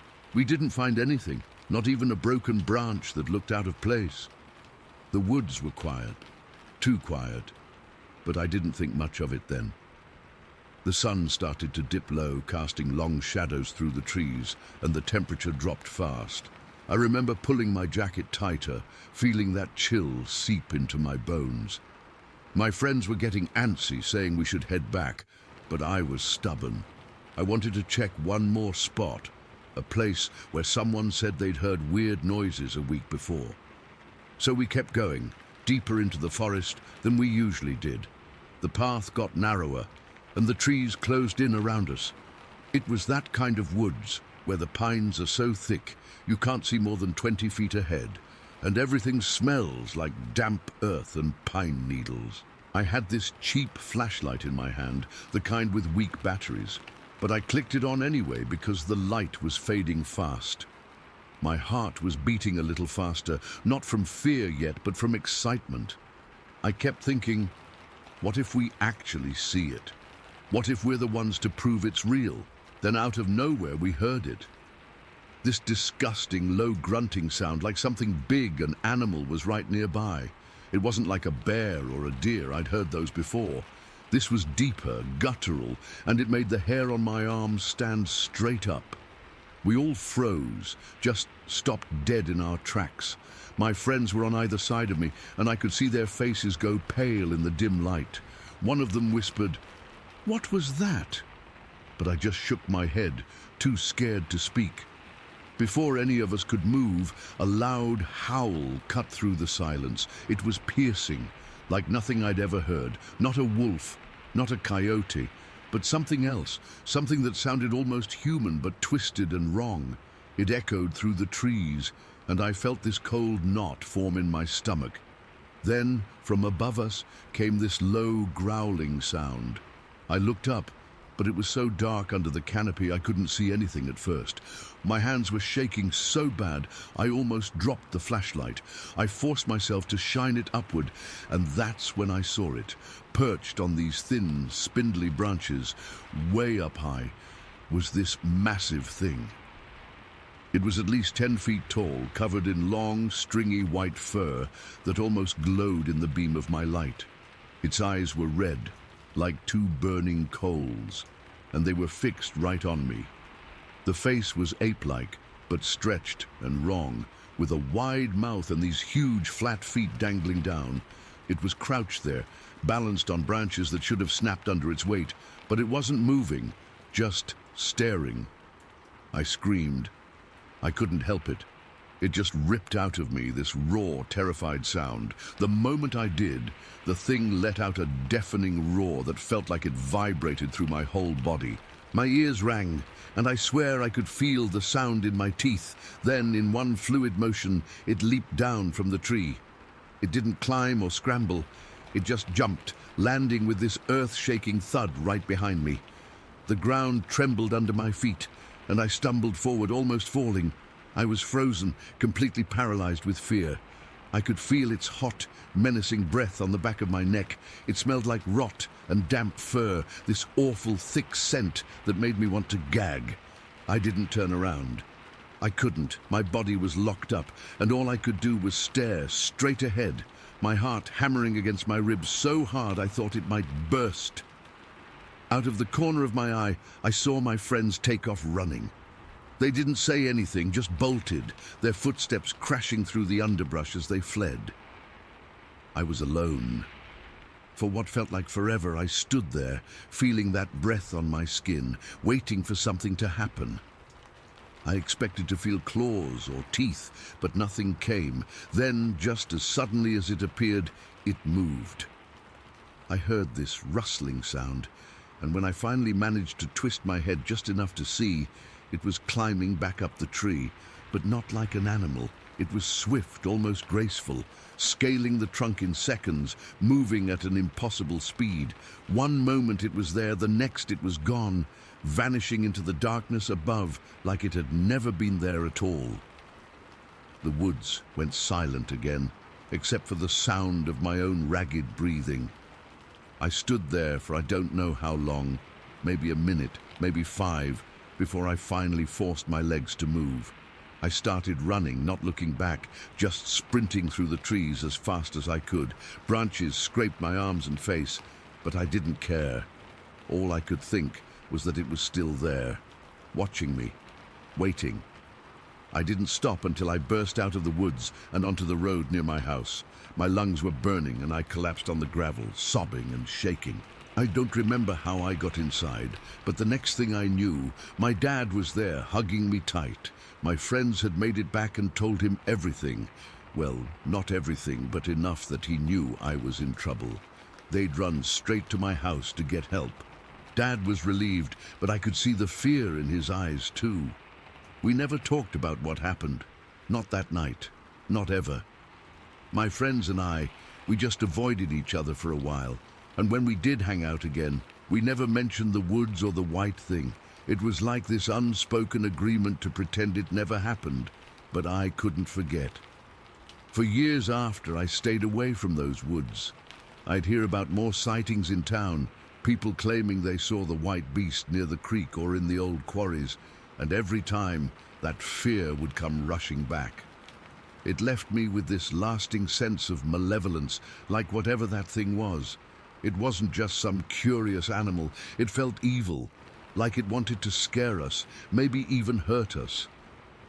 I guess that's why I'm writing this now, because if anyone out there is thinking about chasing after Bigfoot or something like it, just know it's not always some peaceful, gentle giant.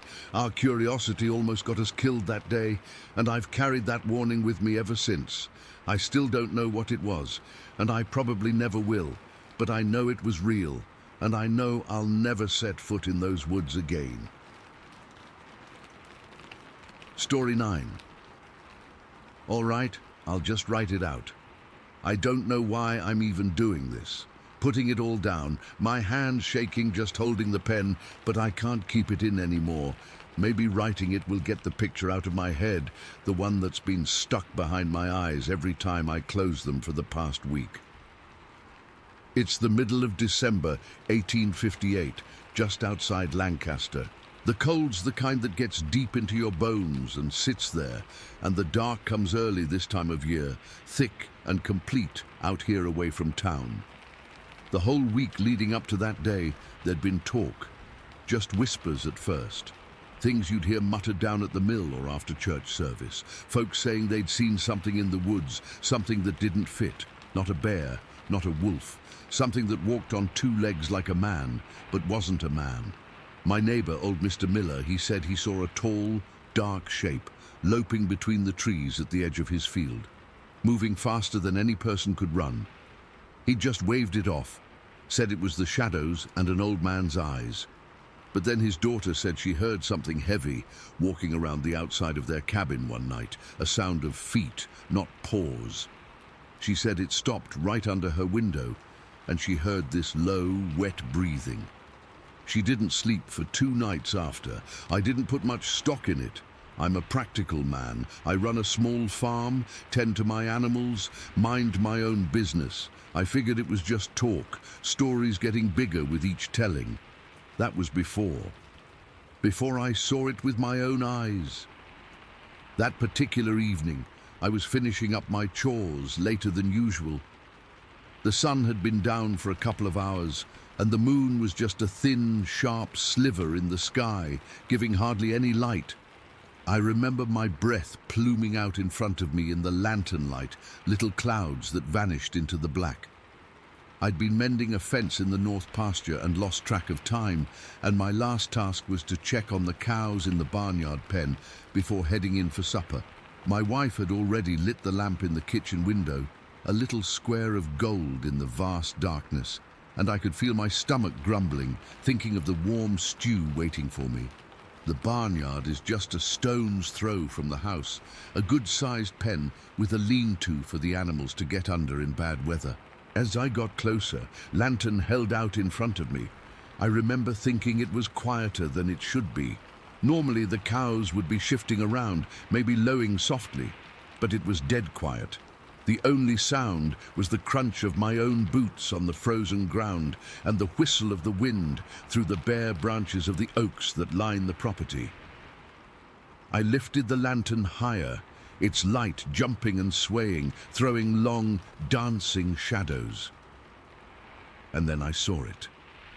At first, my mind couldn't make sense of the shape. It was hunched over my best milking cow, Bessie. She was standing stock still, rigid, like a statue, and this thing was bent down at her flank. It was huge, taller than any man I'd ever seen, and built thick with shoulders that looked like they could carry a full-grown deer.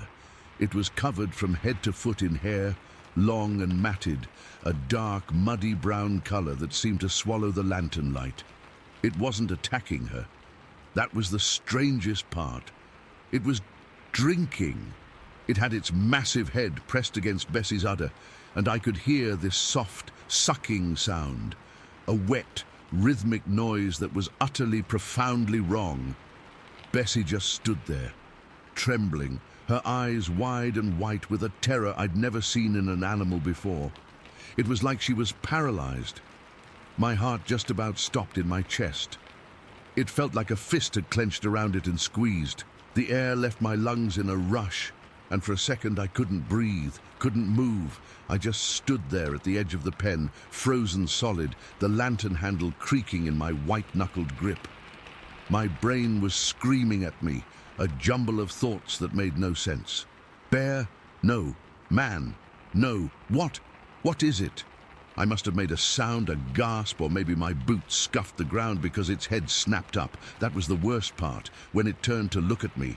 Its face wasn't like an animal's face. It was flatter, more like a man's, but covered in that same shaggy hair, with a heavy brow that shadowed its eyes. And its eyes... God, its eyes. They caught the lantern light and blazed with a raw, primal fury. There was no thought in them, no reason, just this pure, undilated rage at being disturbed. It wasn't the blank look of a deer or the cunning of a fox. This was a deep, ancient anger, and it was directed right at me. It dropped into a crouch, its body coiling like a spring. It didn't snarl or roar. It was silent, which was somehow 1,000 times more terrifying. The silence felt heavy, aggressive. It just stared at me with those burning eyes, and I knew with a certainty that turned my blood to ice that it was about to fight, that it was deciding whether to tear me apart right there in the mud. Every instinct in my body was screaming at me to run, but my legs felt like they were made of wood. I was rooted to the spot, trapped in that glare. I could smell it then, a musky, wild odor, like damp earth and old meat that rolled off it and filled the air around us. I could see the powerful muscles in its arms and legs, bunching under the matted fur. I saw its hands, not paws, but big, long-fingered hands with dirt-caked nails, clenched into fists at its sides. We stood like that for what felt like an hour, but it could only have been a few heartbeats, the creature, me and the terrified cow between us. The world had shrunk down to the small circle of my lantern light and the thing standing in the middle of it. Then it moved. It didn't turn and run like a startled animal. It uncoiled from its crouch in one fluid, powerful motion. It took a single, bounding leap that carried it clear across the width of the pen, a distance a man would need 3 or 4 running steps to cover. It landed without a sound on the packed earth, still upright, always upright. It never went down on all fours. It took another leap, and then another, its movements impossibly fast and graceful, like a deer, but so much bigger, so much heavier. It was at the tree line in seconds. At the edge of the woods, it stopped and looked back at me one last time. Just a dark, massive silhouette against the deeper black of the forest. Then it was gone. It just melted into the trees without a sound. The spell broke. I stumbled back a step, my legs finally giving way, and I almost dropped the lantern. I had to grab the top rail of the pen to keep from falling over. My heart was hammering against my ribs like a trapped bird, and I was breathing in ragged, painful gasps. The cold air burned my lungs. I looked at Bessie. She finally let out a long, shuddering moan and trotted to the far side of the pen, shaking her head. I don't know how long I stood there, clinging to that fence, just trying to breathe. The image of it was burned into my mind, the sheer size of it, the way it moved. Those eyes, I kept expecting it to come back, to come charging out of the woods at me, but there was nothing, just the normal night sounds slowly returning, the wind, the creak of a tree branch. I forced myself to walk over to where it had been standing. The ground was frozen hard, but right where it had been crouched by Bessie, the mud was a little softer. And there, clear as day, were footprints. They were huge, longer than my own boot by a good measure, and wide. The shape was almost human, but the toes seemed splayed, and the arch was different. I stared at them, and a fresh wave of cold dread washed over me. It was real. It had really been here. I did a quick head count of the animals, my hands still shaking so bad I could barely hold the lantern steady. They were all there. None were hurt, but they were all skittish, their eyes wide, huddled together. They'd seen it too. They knew. I finally made my way back to the house. I must have looked a fright, because my wife took one look at my face and her own went pale. I stumbled through the door, the warmth of the kitchen feeling alien and unwelcome. "What is it?" she asked, her voice tight with worry. "What's happened?" I just shook my head. I tried to speak, but my throat was closed up tight. I went to the wash basin and splashed cold water on my face, but it didn't help. I could still see it. I could still smell that wild, musky stench in my nostrils. I sat down at the table, my whole body trembling now, a reaction setting in deep down in my muscles. When I finally found my voice, it was hoarse, barely a whisper. I told her what I saw. I didn't dress it up or try to make it sound less crazy. I just told her the plain, horrible truth. The hairy man thing drinking from the cow, the way it looked at me, the way it bounded away. She listened, her hand over her mouth, her eyes getting wider and wider. When I was done, she didn't say I was seeing things. She didn't laugh. She just came over and put a hand on my shoulder, and I could feel her trembling too. "The wild man," she whispered. "The stories are true." After that, the word spread through our little community fast. It wasn't just whispers anymore, it was a confirmed sighting. People were terrified. Men started carrying their rifles with them, even for short trips to the outhouse. Women kept their children inside after dark, and you'd see them peering out their windows at the tree line, their faces drawn and anxious. The fear was a real, tangible thing. It hung in the air like wood smoke. You could feel it. We organized a few hunting parties the next day. A dozen of us, all armed, went into the woods where I'd seen it disappear. We found those big footprints again, leading deep into the thickest part of the forest, the places where the sunlight barely reaches the ground. We followed them for a while, but the trail just vanished. It was like the ground just swallowed it up. We didn't find a den or a nest or any other sign. It was just gone. It never came back. Not to my farm, not to any of the others, as far as we know. It vanished as completely as it had appeared. The fear has slowly started to fade, replaced by a kind of wary confusion. Life has to go on. The animals need tending. The wood needs chopping. But for me, it hasn't faded. Every time I go out to the barnyard at night, my lantern held high, I feel a knot tighten in my stomach. I find myself staring into the shadows between the trees, half expecting to see those 2 points of blazing light staring back. I look at Bessie, and I remember the way she stood, frozen in terror, and the sound of that thing sucking milk from her. We call it the wild man, for lack of a better name. We don't know what it was. We don't know where it came from or where it went. It never hurt anyone, not directly, but it left its mark. It showed us that the woods, the dark, the world we think we know, it holds things we can't explain. Things that are old and strong and fierce.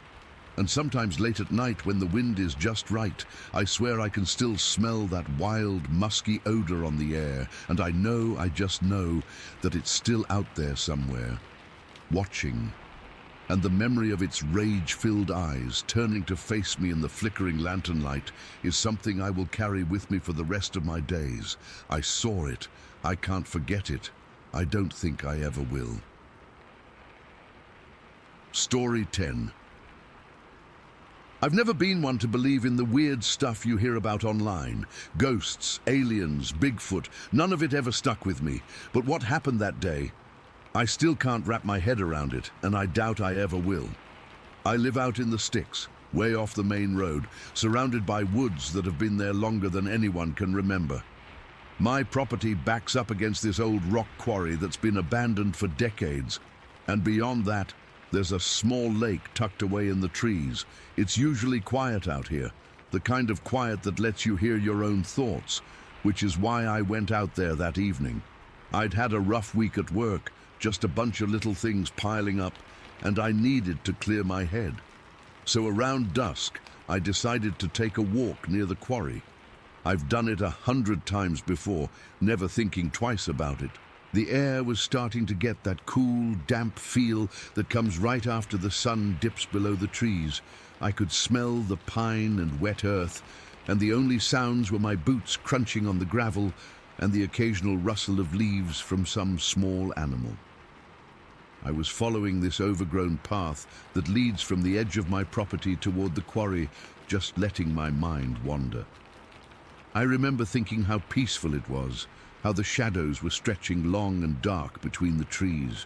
It felt like I had the whole world to myself. That's when I heard it, a sound that didn't fit. At first I thought it was a bird or maybe a fox, something natural. But it was too high-pitched, too human. It sounded like a child whimpering, soft and desperate, coming from deeper in the woods to my left. I stopped dead in my tracks, my heart giving a little jump. I strained my ears, trying to figure out where it was coming from. The whimpering kept up, kind of muffled, like whoever or whatever was trying to be quiet but couldn't help itself. My first thought was that some kid had wandered off from a campsite or something, even though I knew that was unlikely out here. There aren't many families around, and the nearest town is a good 20-minute drive away. I hesitated for a second, wondering if I should just keep walking. But the sound was so pitiful, so out of place, that I felt this pull to check it out. I veered off the path, pushing through some low-hanging branches and ferns. The ground was soft and spongy underfoot, and the light was fading fast, making everything look grainy and indistinct. The whimpering got louder as I got closer, and I started calling out softly, "Hello? Is someone there?" No answer, just that same eerie noise. After a few minutes of pushing through the underbrush, I came into a small clearing. That's when I saw it, and my blood ran cold. Hanging upside down from a thick tree limb was this thing. It was small, maybe the size of a toddler, covered in dark, matted hair that looked almost wet. But its face, God, its face, was what made my stomach twist. It was disturbingly human-like, with pale skin peeking through the fur around its eyes and mouth. Its eyes were dark, almost black, and they were blinking slowly, staring right at me. The whimpering was coming from it, a low, gurgling sound that made the hairs on my arms stand up. It wasn't moving much, just swaying slightly like it was trapped or stuck. I froze, my mind racing. What the hell was this? Some kind of animal, but it looked too human, too intelligent. Its eyes held this weird intensity, like it was studying me just as much as I was studying it. I could see its little chest moving with each breath, and the sound it made was so sad and helpless that part of me wanted to help it, but another part was screaming at me to run. I took a step closer, my heart hammering against my ribs. The air felt thick, heavy, like before a storm, and I could smell something odd. A musky, earthy scent mixed with a hint of rot. That's when I heard the rustling behind me. Not the gentle kind from before, but something big, something moving through the trees with purpose. I spun around and my breath caught in my throat. Two massive figures were emerging from the shadows between the trees. They were huge, easily over 7 feet tall, with lean, muscular bodies covered in dark, shaggy hair that seemed to absorb the fading light. Their arms were long and powerful, swinging slightly as they moved, and their faces were hidden in shadow, but I could feel their eyes on me. One of them took a step forward, and the ground seemed to vibrate under its weight. I was paralyzed, my body refusing to move. The small creature was still whimpering, but now it sounded more frantic, like it knew these bigger ones were here. The larger creatures didn't make a sound at first. They just stood there watching me. Then one of them let out this noise, a deafening scream bark that ripped through the silence. It wasn't like any animal I'd ever heard. It was deep and guttural, but with a sharp, piercing quality that felt like it was drilling into my skull.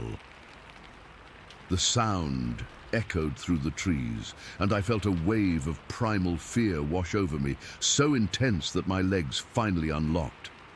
I didn't think, I just ran. I bolted back the way I came, crashing through the underbrush, not caring about the branches slapping my face or the thorns tearing at my clothes. My heart was pounding so hard I could feel it in my ears, and my breath came in ragged gasps. I could hear heavy footsteps behind me, thudding against the ground, but I didn't look back. All I could think about was getting to my motorcycle, which I'd left parked near the start of the path. The woods seemed to stretch on forever, every tree looking the same, every shadow hiding something terrible. Finally, I burst out onto the gravel path, my lungs burning. I fumbled for my keys, my hands shaking so bad I could barely get them out of my pocket. I jumped on my bike, twisting the ignition, and the engine roared to life. I didn't even bother with the helmet. I just gunned it, spraying gravel behind me as I sped down the dirt road that leads back to my house. The wind whipped against my face, cold and sharp, but it did nothing to calm the chill that had settled deep in my bones. I kept checking my mirrors, half expecting to see those massive figures chasing me, but the road behind me was empty. I was maybe halfway home, the adrenaline starting to fade, when I saw her. An old woman was standing by the side of the road, waving her arms to flag me down. She was hunched over, wearing a faded floral dress and a shawl, her white hair messy in the breeze. I almost didn't stop. I was still freaked out, but something made me slow down and pull over. She shuffled up to me, her eyes wide and urgent. "You saw them, didn't you?" she said, her voice raspy and low. "The little ones, I can explain, but you have to listen." Her words sent a fresh jolt of fear through me. How did she know? I just stared at her, my mind reeling, before I shook my head and sped off again, too terrified to stay. I've never gone back to that part of the woods, and I doubt I ever will. Sometimes when I'm lying awake at night, I can still hear that scream bark and see those dark eyes blinking at me. And that old woman, who was she? What did she know? I'll probably never find out, and maybe that's for the best. But I can't shake the feeling that whatever I stumbled into that day is still out there, waiting. Story 11. That day had been pretty normal, the kind of day you'd expect from a camping trip in California. We'd arrived in the morning, the air still cool from the night before, and spent hours setting up camp. The trailer was small, kinda cramped, with 2 bunk beds and a little table that folded down. It smelled like old vinyl and damp wood, but we didn't care. We were just happy to be out there. The valley itself was beautiful, all rolling hills and dry grass, with these big oak trees casting long shadows as the day wore on. We spent the afternoon exploring, skipping stones in the creek, and laughing about stupid stuff. I remember feeling the sun on my skin, the way it made my shoulders ache a little, and how the dust from the trail stuck to my sneakers. Nothing felt off, not even a little. As evening came, we built a fire and roasted hot dogs, the kind that burst open if you're not careful. The boys, there were 2 of them, both a year older than us, were joking around, trying to scare us with ghost stories, but it was all in good fun. The sky turned this deep orange, then purple, and the stars started popping out one by one. It was so quiet, just the crackle of the fire and the occasional rustle in the bushes that we figured was a squirrel or something. We stayed up until maybe 10 o'clock, then decided to call it a night. Me and my friend headed to our trailer, and the boys went to theirs. I remember feeling tired but content, the kind of exhaustion that comes from a day spent outside. We climbed into our bunks. I took the top, she took the bottom, and settled in. The trailer was dark except for the little bit of moonlight filtering through the curtains. It was one of those cheap, thin sets that didn't block much, so I could see shadows moving outside, but I didn't think anything of it. We talked for a bit, whispering about school and boys, the usual stuff, until we both drifted off. I don't know what time it was when I first felt it, but it must have been the middle of the night. The trailer started rocking, not like a gentle sway, but a hard, jerking motion, like someone was shaking it from the outside. At first I thought it was the wind, but there was no wind that night. It was dead calm. I remember waking up with a jolt, my heart already starting to race. I lay there for a second, trying to make sense of it, and then I heard my friend gasp from the bunk below. "What is that?" she whispered, her voice shaky. I didn't answer right away. The rocking got stronger, making the whole trailer creak and groan. It felt like we were in a boat on rough water, and I had to grip the sides of my bunk to keep from rolling off. The metal frame of the trailer was vibrating, and I could hear things rattling inside, a water bottle rolling on the floor, the door latch jiggling. My stomach clenched, and I felt this cold sweat break out on my forehead. It wasn't just scary, it was confusing. Why would the trailer be moving like that? "Maybe it's an animal," I said, but even as I said it, I knew it didn't make sense. What animal could rock a whole trailer? We'd seen raccoons and deer around, but nothing that big. The rocking stopped for a moment and everything went quiet, too quiet, the kind of silence that feels heavy, like it's pressing down on you. I held my breath, listening, and that's when I heard it. A low, guttural sound from outside. It wasn't a growl exactly, more like a deep rumble, the kind that vibrates through the ground. I could feel it in my bones. My friend whispered again, "Should we look?" Part of me wanted to say no, to just hide under the covers and wait for morning, but curiosity got the better of me. Or maybe it was fear, the kind that makes you do stupid things because you have to know what's out there. Slowly, I climbed down from my bunk, my legs feeling like jelly. The floor was cold under my bare feet, and I could feel every vibration through the thin carpet. My heart was pounding so hard I could hear it in my ears, a steady thump, thump, thump that seemed to echo in the small space.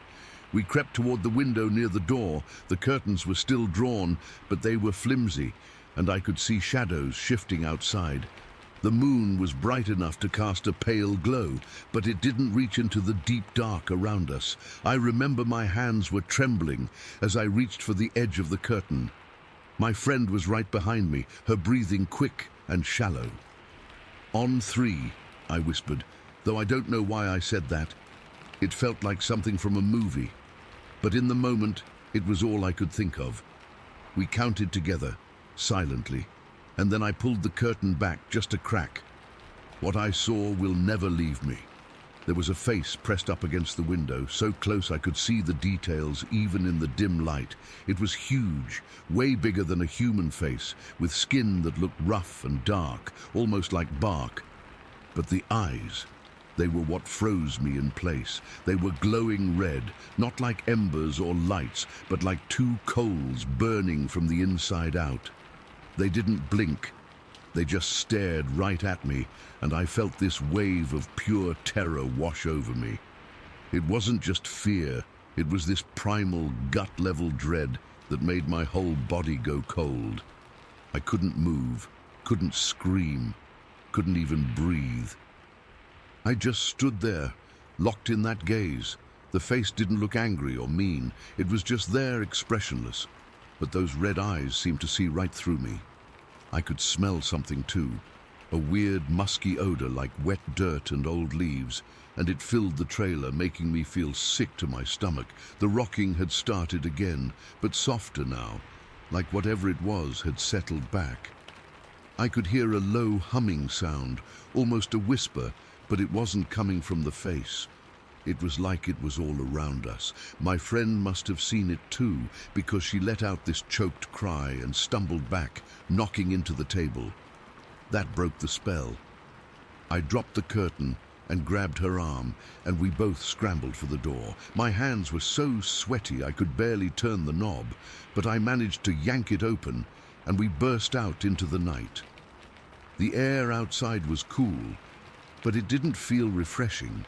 It felt heavy, charged with something I couldn't name. We didn't stop to look back, we just ran, our feet pounding on the dry ground. I could hear something moving behind us, a rustling in the bushes, but I didn't dare turn around. All I could think about was getting to the boys' trailer. My lungs burned and my legs felt like they were going to give out. but fear kept me going. When we got to their trailer, it was dark and quiet, but something was wrong. The door was hanging open, and as we got closer, I saw that the whole thing was tipped over on its side, not just leaning, completely overturned, like someone had picked it up and thrown it. The windows were shattered and stuff was spilled everywhere. Sleeping bags, food, a flashlight with its beam pointing uselessly at the sky. My heart sank. Where were the boys? We called out their names, our voices cracking with panic, but there was no answer. The silence was deafening. I remember stumbling around the overturned trailer, my hands shaking as I picked through the debris. There was no sign of them, no blood, nothing, just this eerie emptiness. The musky smell was stronger here, and I could see large footprints in the dirt, bigger than any human foot, with deep impressions like something heavy had been standing there. We didn't know what to do. We stood there for what felt like forever, just staring at the mess, until finally my friend said we had to get help. We ran back to our trailer, keeping our distance, too scared to go inside, and grabbed the keys to the car we'd parked nearby. The whole drive to the nearest town was a blur. I was shaking so bad I could barely hold the steering wheel, and my friend was crying quietly in the passenger seat. We found a payphone and called the sheriff's office. When the sheriff arrived, he was this older guy with a calm demeanor, but even he looked uneasy when we showed him the scene. He took our statements, and we told him everything: the rocking, the face with red eyes, the overturned trailer. He didn't say much, just nodded and wrote things down. Later, we heard that they found the boys hiding in the woods a mile away, scared but unharmed. They said they'd been woken by the same rocking, then saw something big and dark outside before their trailer was tipped over. They ran and didn't look back. The sheriff never found any real explanation. He talked about bears or maybe pranksters, but we all knew it wasn't that. Bears don't have glowing red eyes, and pranksters don't lift trailers off the ground. We packed up and left that same day, and I've never been back to Kern Valley. Sometimes when I'm lying in bed at night, I'll think about those eyes, and I'll get this chill that runs down my spine.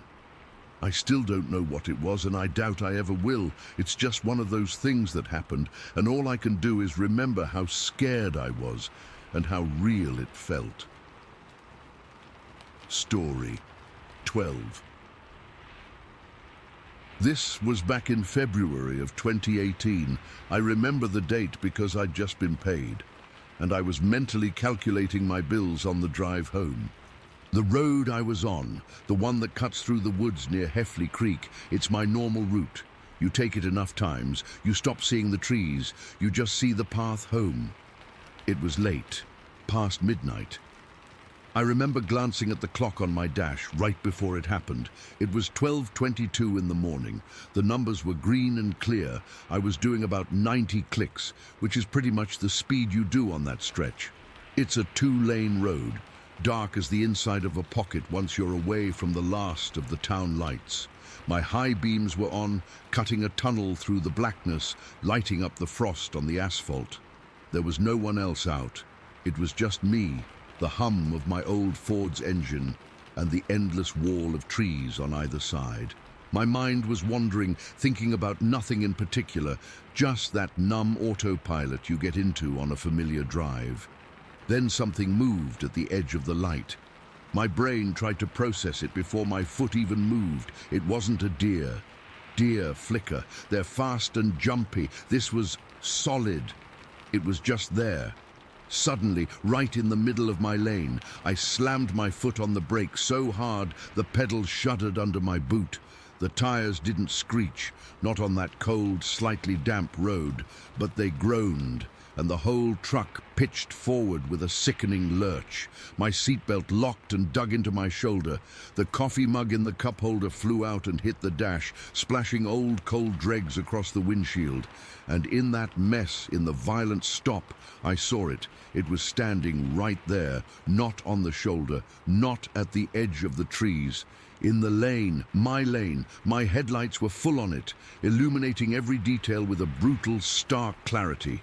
It was huge. I'm 6 feet tall, and this thing made me feel like a child.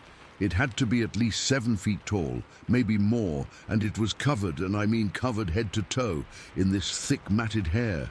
It wasn't black like a bear's, it was a medium brown, like wet bark, and it looked heavy. It was just standing there, broadside to me, and it was crossing the road.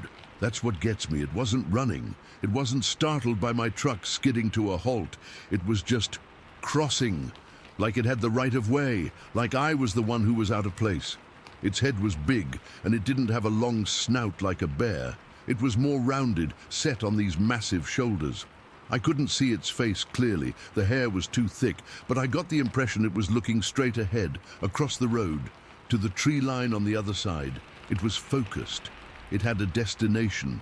My truck had stalled out. The engine had died from me stomping on the brake and clutch so hard the silence that fell was absolute.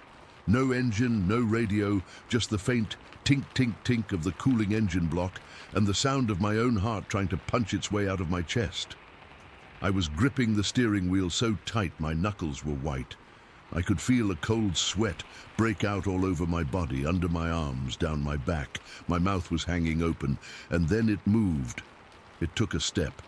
Then another. Its legs were long, powerful. It didn't lumber. That's the part that just doesn't fit in my head. Something that big, that heavy-looking, should move slow. It should shuffle. This thing moved with a smooth, powerful, effortless speed that was terrifying. It crossed both lanes of the road in about 5 strides. 5. I counted them in my head, a frantic, panicked count. 1, 2, 3, 4, 5. Its arms swung at its sides, and they were long too, the hands hanging down past its knees. The motion was fluid, like an athlete's, not an animal's. It was so unbelievably fast for its size. It defied physics. It shouldn't have been able to move like that. It reached the other shoulder, and without breaking stride, without even a pause to look back at me, it stepped into the tree line, and then it was gone, just gone. There was no sound, no crack of branches, no rustle of leaves. It was winter, so the undergrowth was sparse, but still, something that big moving through the woods should make a noise. It should sound like a train. There was nothing. It stepped into the wall of black between the trees and was swallowed whole by the silence. I sat there for I don't know how long. My hands were shaking. I could feel a tremor in my legs. I tried to take a deep breath, and it came out as a ragged gasp. I kept staring at the spot where it had disappeared, my eyes straining, trying to see any movement, any shape in the darkness. But there was nothing, just the empty trees, standing there like they'd been standing for 100 years. My mind was racing, trying to find a box to put this in. A bear. It had to be a bear. A big, weird-looking bear. But it wasn't. I've seen bears. I know how they walk, on all fours, or with that distinctive rolling gait on 2 legs. This was upright, perfectly upright, and it moved with a purpose a bear doesn't have. And the hair was wrong, and the speed was wrong, and the silence was wrong. A man in a suit? That was even more stupid. Who the hell would be out in the middle of nowhere, in the dead of winter, in a 7-foot-tall fur suit and then cross a road with such authority and move like that? No, that was just my brain desperately grabbing at straws. I finally fumbled for the keys, my hand shaking so bad I missed the ignition twice. The engine turned over with a roar that was way too loud in the silence. I shoved the truck into first gear and crept forward, my foot feather light on the gas. I was going maybe 10 clicks an hour. I rolled up to the spot where it had been standing. I leaned over the steering wheel, peering out into the darkness. My headlights swept over the asphalt. There were no tracks, no footprints, nothing. The road was just wet and dark.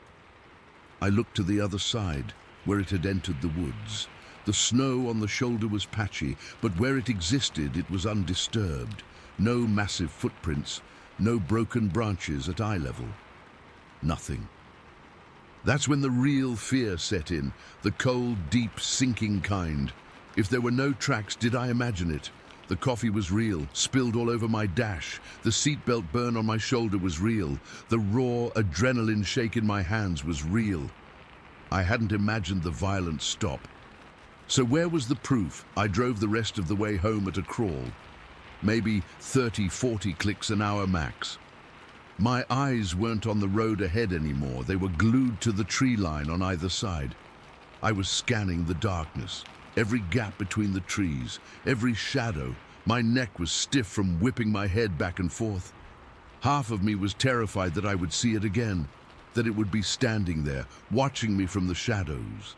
The other half, the part that was already doubting my own sanity, was desperately hoping I would see it, just to prove I wasn't going crazy. Every shadow looked like a hunched form. Every stump looked like it was about to stand up. The normal sounds of my truck, the whine of the transmission, the hum of the tires, suddenly sounded like they were masking something else. I kept checking my rearview mirror, expecting to see a pair of glowing eyes or a massive dark shape loping behind me down the center of the road. My heart didn't stop hammering against my ribs the entire time. I finally saw the lights of my own driveway, and I've never felt such a wave of relief. I pulled in, killed the engine, and just sat there in the dark for a minute, listening to the blood pound in my ears. I didn't want to get out. The 20 feet from my truck to my front door felt like a mile-long gauntlet. I finally made a run for it, fumbling with my keys, my head on a swivel, expecting to feel a hot breath on my neck any second. I got inside, locked the door, and leaned against it, breathing hard. I didn't sleep that night. I sat in my living room with all the lights on, staring out the window into my own backyard, which suddenly felt a lot less safe. I kept replaying it in my head. The way it stood there so solid, the way it moved, that smooth, powerful glide, the complete and utter silence. I've driven that road 100 times since then. I have to, for work, and every single time, without fail. As I approach that spot, my foot comes off the gas a little. My hands tighten on the wheel. I stare into that same stretch of trees, my heart in my throat. I'm looking for it. I'm always looking for it. Part of me is still terrified of seeing it again, but a bigger part of me is terrified that I never will, that it will just remain this impossible thing that happened one night, with no proof, no explanation, just a memory that chills me to the bone and a stretch of road that will never feel safe again. I never saw any tracks. I never heard any sounds. I never found a single strand of hair on my bumper. There's nothing to show for it. Nothing but the memory of those 5 strides, the way it moved across the road like it owned the whole damn world, and the cold, hollow feeling in my gut that tells me I saw something I was never supposed to see, and that maybe it saw me too. Story 13. I groaned, but I got up. I was the oldest of the 3 of us there that night. My 2 friends, they were both 9, brothers who lived a few houses down. We'll call them the younger ones. We were just kids, you know. Our biggest worry was whether we could talk our parents into letting us stay up past 10. The garbage cans were kept on the side of the house, right where the perfectly manicured lawn my dad was so proud of met the wild, tangled line of the woods. That line was the edge of our world. On our side was safety, streetlights and parents. On the other side was, well, we didn't really know, and that was part of the thrill. We'd play army in there during the day, but you'd never catch me going in after dark. There were stories, of course. Every kid in the county knew the local tales about the woods. There was the usual stuff, ghosts of Civil War soldiers, a witch that lived in a hollow tree. But there was another one, a weird one that didn't fit. People talked about a white monster, a big, pale thing that was supposed to live deep in the swamps and thickets. We never really believed it. It was just a story, like the boogeyman. So I'm lugging this heavy bag of trash, the plastic sweating in my hand from the humidity. The younger ones were with me, messing around, kicking at fireflies and laughing. I heaved the bag into the big rolling can and slammed the lid shut. The sound was way too loud in the night, and for a second the crickets stopped. That's when I noticed the silence. It was wrong. The woods were never silent. Even at night they were alive with noise. But right then, it was like someone had thrown a switch. The hair on my arms prickled. The younger ones noticed it too. They stopped laughing. The older of the two brothers, he was staring straight into the tree line, his eyes wide. He pointed a shaky finger. "What is that?" he whispered. His voice was thin and tight, with a fear I'd never heard in him before. I squinted. At first, I didn't see anything, just the deep, solid blackness between the trees. Then I saw a shape. It was tall, way too tall to be a deer, and it was standing upright. And it was white, not bright white like a sheet, but a pale, dirty, whitish grey, like old bone or weathered stone. It was just standing there, maybe 50 feet into the woods, perfectly still. My heart started thumping against my ribs, a hard, frantic drumbeat. This wasn't right. This wasn't a person. Nobody would be just standing out there in the dark like that. The younger brother, the more timid one, let out a little gasp and grabbed my arm, his fingers digging into my skin. "It moved," he breathed. We all saw it. The top part of the shape, the head turned slowly. It was looking right at us. That's when they broke. Pure animal panic. They didn't scream. It was worse than a scream. It was this choked, guttural sound of terror, and then they were just running, their feet slapping against the damp grass, heading for the back door of my house. I stood frozen for a second longer, my legs feeling like they were made of concrete. I couldn't take my eyes off it. The shape took a single, slow step. It was massive. I could see the bulk of its shoulders, the way it moved with a heavy, deliberate grace that was completely unnatural. Then my own survival instinct kicked in. I spun around and ran after my friends, my heart hammering so hard I thought I'd vomit. We burst through the back door into the bright yellow light of the kitchen, all of us tripping over each other, gasping for air. My mum was at the sink and she jumped, a plate clattering into the metal. "What in God's name is wrong with you boys?" she snapped, her voice sharp with surprise and annoyance. We were all talking at once, a jumbled mess of white thing and in the woods, and it was looking at us. My words felt thick and clumsy in my mouth. I was trying to explain, to make her understand the sheer wrongness of what we'd seen, but it just came out as childish babbling. My dad came in from the living room, his brow furrowed. "Calm down. What's all the yelling about?" We tried again, a little more coherently this time. I told him about the tall white thing standing on two legs at the edge of the woods. I told him how the woods had gone quiet. My dad listened, then he sighed, a long, tired sound. He walked over to the window and peered out into the darkness. "Probably just a stray dog, boys, or a trick of the light. Your imaginations are running away with you." "It wasn't a dog," the older brother insisted, his voice trembling. "It was standing up. It was huge. It had red eyes," the younger one blurted out. I stared at him. He hadn't said that before, but the moment he said it, I knew it was true. I just hadn't processed it yet. The eyes. They weren't just red. They were glowing. A deep, burning, ember red. My dad chuckled, but it wasn't a happy sound. It was the sound an adult makes when they're humoring a kid. Red eyes. That's just eye shine, like a coon or a possum. The porch light was probably reflecting off them. But the porch light was yellow, and it was behind us. There was no light out in those woods to make that kind of red glow. This is the part that, looking back, frustrates me the most. That feeling of not being believed, of having something so real and so terrifying dismissed as a fantasy. It makes you feel small and stupid. It makes you doubt your own eyes.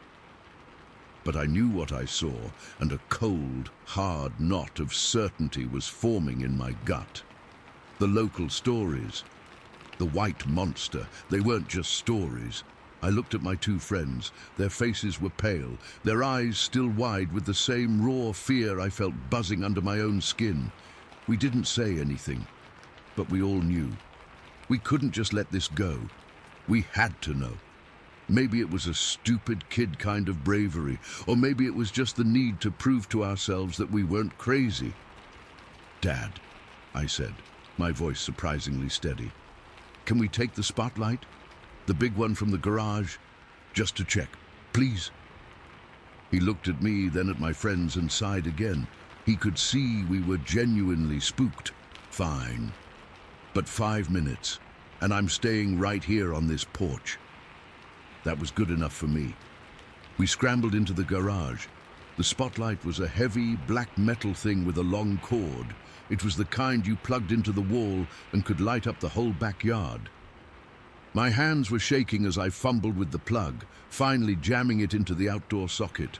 The bulb flickered to life, a blinding white beam cutting a swathe through the darkness. I carried the heavy light, my friends flanking me like scared shadows. My dad stood on the back porch, his arms crossed, a silhouette against the warm light of the house. We took a few steps onto the lawn. The grass was wet with dew, soaking through my sneakers. The crickets had started up again, but they sounded hesitant, like they were waiting for something. I swept the beam of light across the tree line. It was a powerful light. It illuminated the first row of trees, the gnarled oaks and skinny pines, throwing long dancing shadows behind them. Nothing, just leaves and branches and the usual clutter of the forest floor. My heart was still pounding, but a little part of me started to feel relieved. Maybe it had been our imagination. Maybe it was just a weird stump or a piece of trash caught in a tree. I moved the beam slowly, methodically, from left to right. The younger ones were clutching the back of my t-shirt. We were about to give up, to turn back and admit defeat when I saw it. Not the whole thing, just the eyes. They were about 7 feet off the ground, maybe a little more, set deep in the shadows of a massive pine tree, and they were locked directly on us. They weren't reflecting the light, they were generating their own, a deep, hellish red. Like two burning coals from a fire, they didn't blink. They just stared with an intensity that felt like a physical weight pushing against my chest. I froze, completely. My breath hitched in my throat, and I couldn't have moved my finger from the trigger of the spotlight if my life depended on it. It was a primal freeze, the kind a rabbit does when it knows a hawk is overhead. Every hair on my body, from my head to my arms to the back of my neck, stood straight up. I got this full-body chill, a wave of ice-cold terror that washed over me from my scalp down to the soles of my feet. It was a fear I didn't know a person could feel. It was ancient. It was the fear of being prey. The younger ones saw it too. I heard one of them make a small, pathetic whimpering sound like a wounded puppy, and then the thing moved. It didn't jump out or charge. It stepped slowly, deliberately out from behind the tree. The spotlight finally caught its full form, and my brain just short-circuited.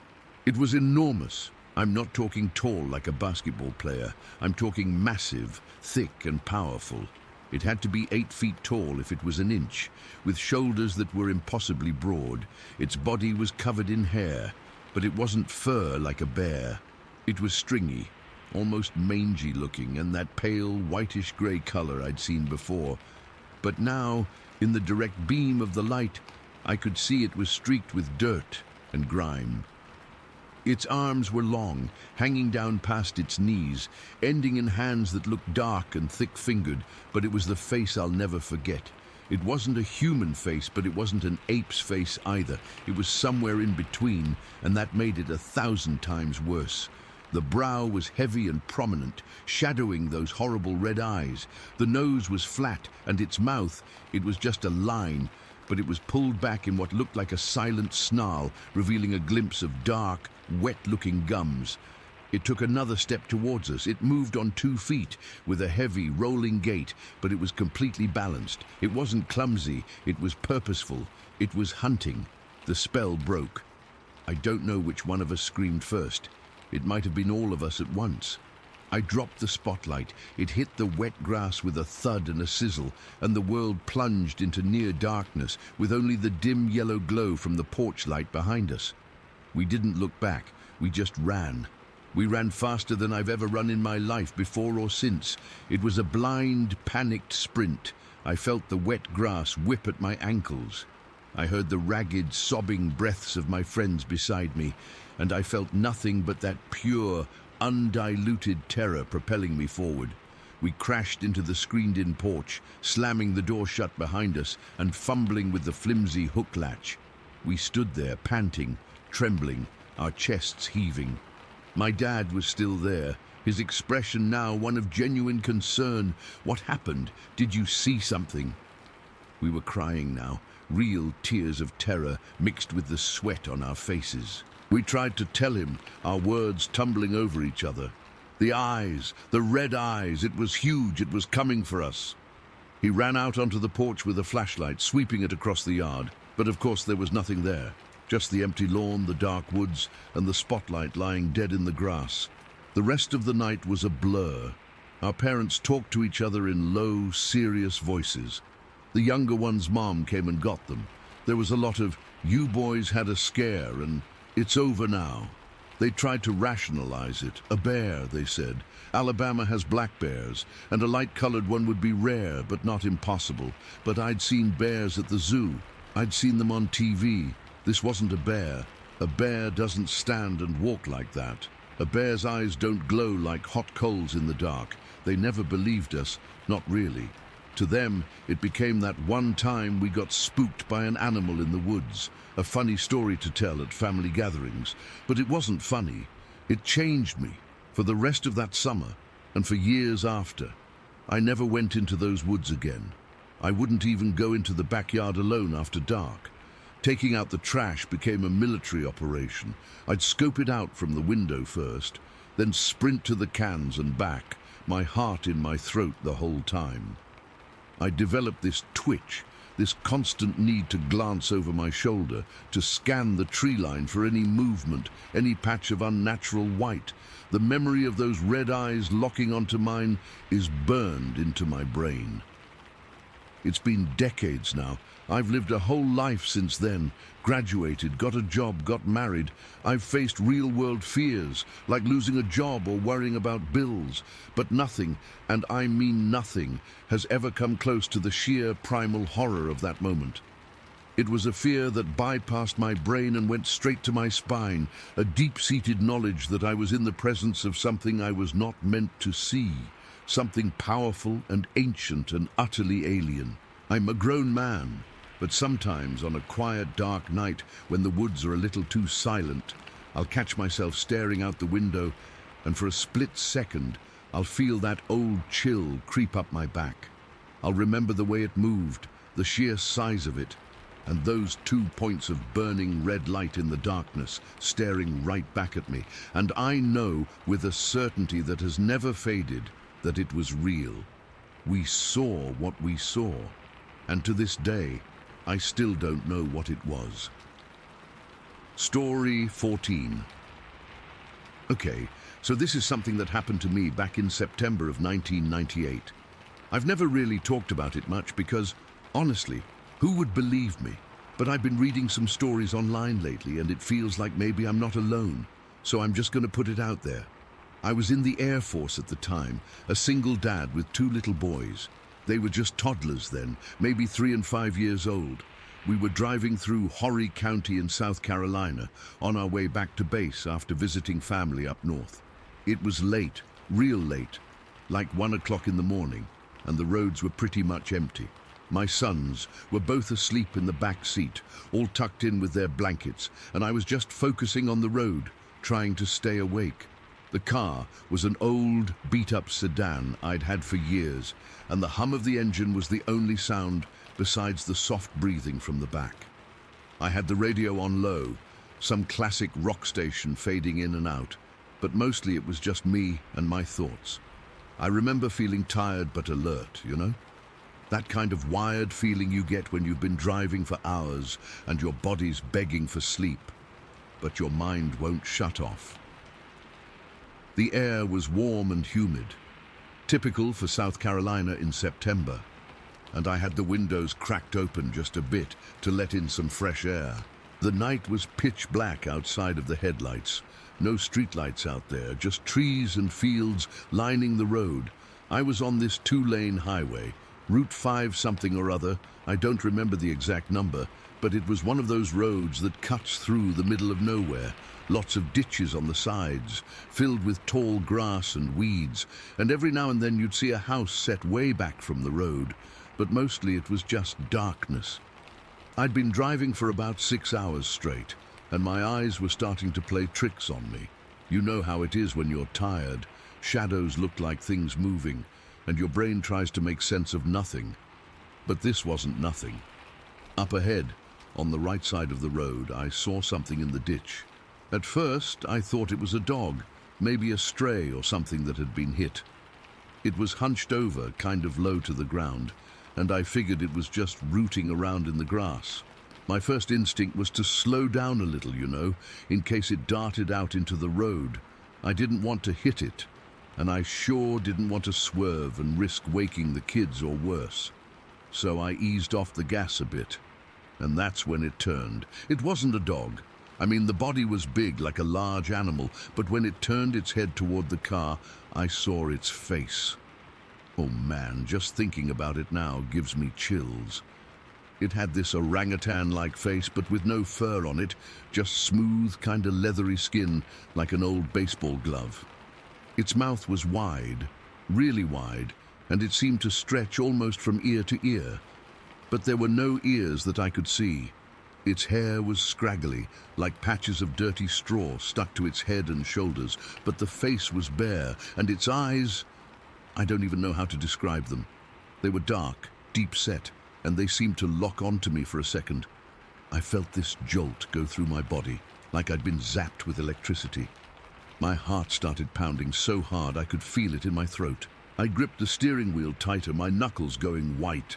The creature was standing up now, and that's when I saw how tall it was. It must have been over 6 feet, with these long, gangly arms that hung down almost to its knees. Its fingers were curved like claws, but not sharp, more like twisted branches, and its chest was huge, broad and muscular, but it had no neck. Its head just seemed to sit right on its shoulders, like it was built wrong. I'd never seen anything like it. Not in pictures, not in nightmares. It was wrong, all wrong. It started pushing itself out of the ditch, using its arms to heave its body up. The movement was slow but powerful, like it was struggling but also determined.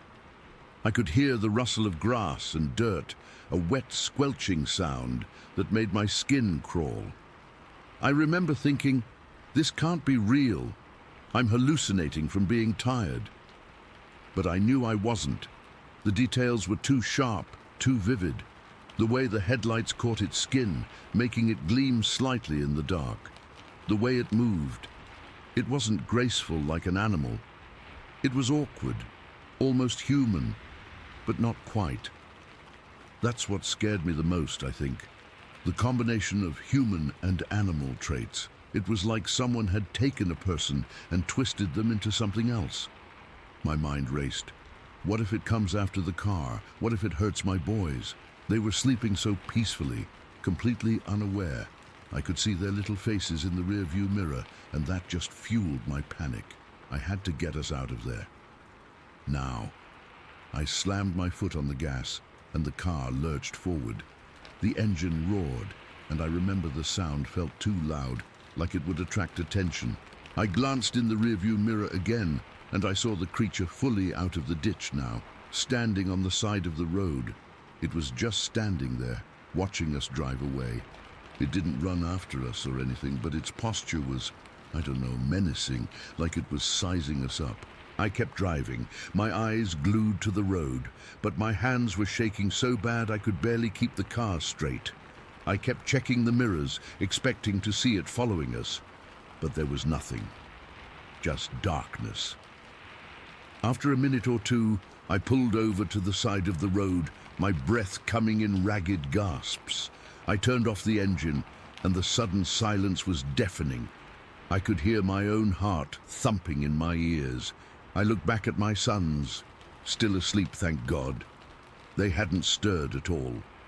I reached back and touched my older boy's cheek, just to make sure he was real, that this was real. His skin was warm, and he mumbled something in his sleep, but didn't wake up. I sat there for what felt like forever, just trying to calm down. My shirt was soaked with sweat, and I felt cold despite the warm night. I rolled up the windows and locked the doors, even though I knew it was stupid. If that thing wanted in, a lock wasn't going to stop it. But it made me feel a little safer.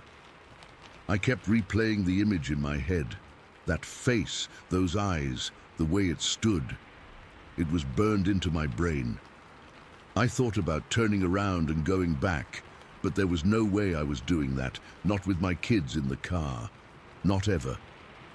After a while, I started the car again and drove the rest of the way home, which was about another hour. I drove slower than usual, hyper-aware of every shadow, every movement in the ditches. Every time I saw a deer or a raccoon, I jumped. My body was on high alert, and I couldn't shake the feeling that we were being watched. I kept glancing in the mirrors, but nothing was there. When we finally got home, I carried the boys inside and put them to bed. Then I just sat on the couch, staring at the wall. I didn't sleep that night. I couldn't. Every time I closed my eyes, I saw that thing. I never saw it again, and I never told anyone about it for years. What would I say? Hey, I saw some monster in a ditch in South Carolina. People would think I was crazy, but it happened. I know it did. To this day, I can still picture it clear as yesterday, and it still scares me. I don't know what it was. Some kind of animal, a person in a costume, something else. But it felt too real, too alive. And the fear I felt wasn't just for me. It was for my sons. That's what sticks with me the most. The thought of what could have happened if I hadn't driven away when I did. Story 15. Okay, I'm just going to type this out. I've been sitting on it for decades, and with all the stuff I see online now, I guess it's time. I don't know what it was. I still don't. But I know what I saw and what I heard, and it's never, ever left me. This was back in 1972. I was a kid, 15 years old, living in Wayne County, Indiana. Richmond was our town, and Springwood Park was this big, sprawling place we all knew. It had woods, trails, a creek, the whole deal. We spent most of our summers there, but this happened in the dead of winter, on a day so cold, it felt like the air itself was brittle. It was a Saturday. I remember that much. I'd been cooped up in the house all morning, driving my mom nuts, so she finally just told me to go outside and find something to do. Can you imagine that now? Telling your kid to just go wander off? Different times. Anyway, I bundled up in about 3 layers, pulled on my thick socks and boots, and headed out. The sky was this flat, dull white like a dirty sheet pulled tight overhead. The snow from the night before was fresh, maybe 3 or 4 inches deep, and it was that dry, squeaky kind that crunches under your boots. It was so quiet. I mean, profoundly quiet. No birds, no distant traffic, just the sound of my own breathing and my footsteps. I didn't have a plan. I just started walking, kicking at the snow, my breath pluming out in front of me in big gusts. I ended up near the old railroad tracks that cut through the northern part of the park.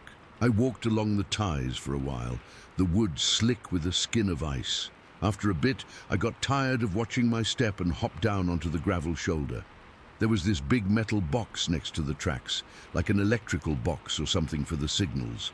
The top of it was clear of snow, so I brushed it off with my glove and sat down for a minute, just to catch my breath and let the cold seep into my jeans. It was so still. I remember looking down the tracks as they vanished into a tunnel of trees, the rails gleaming dully. That's when I saw them.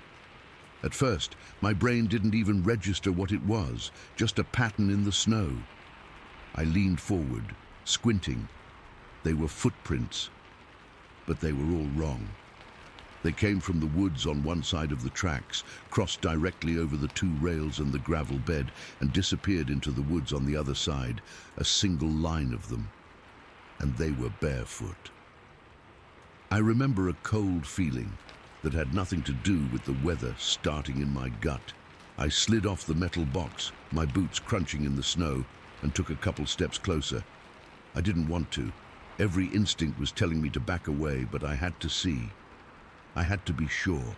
They were about the size of a grown man's foot, maybe a size 10 or 11, but they were bare. You could see the outline of the whole foot, the ball, the arch, the heel.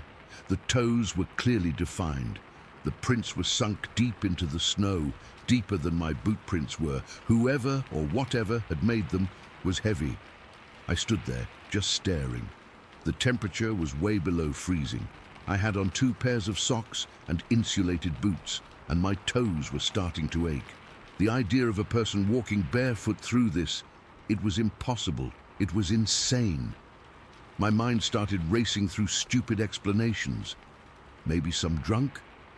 But a drunk would have passed out and frozen to death before he got this far. A prank? Who would carve perfect detailed barefoot prints in sub-freezing weather as a prank? And why here? There was no one around for miles. I looked at the woods where the tracks led. The trees were thick, a mess of bare grey branches and dark green pines, heavy with snow. The opening where the prints vanished was like a black mouth. The silence was no longer peaceful. It was heavy, pressing in on my ears. It felt like the whole forest was holding its breath. A part of me, the dumb, curious kid part, wanted to follow them, just for a little way, just to see, but a bigger, much louder part of me was screaming. This was wrong. This was deeply, fundamentally wrong. It wasn't just the impossibility of it. It was a feeling that crawled up my spine, a primal fear. This wasn't a person. A person would be dead. This was something else. I took a step back, then another. My heart was hammering against my ribs so hard I could feel it in my throat. I couldn't take my eyes off that line of prints. They were so deliberate, so straight. They just went across the tracks and into the darkness of the woods without a hint of hesitation. And that's when the memory hit me. It wasn't the first time. Something in that park had scared the hell out of me.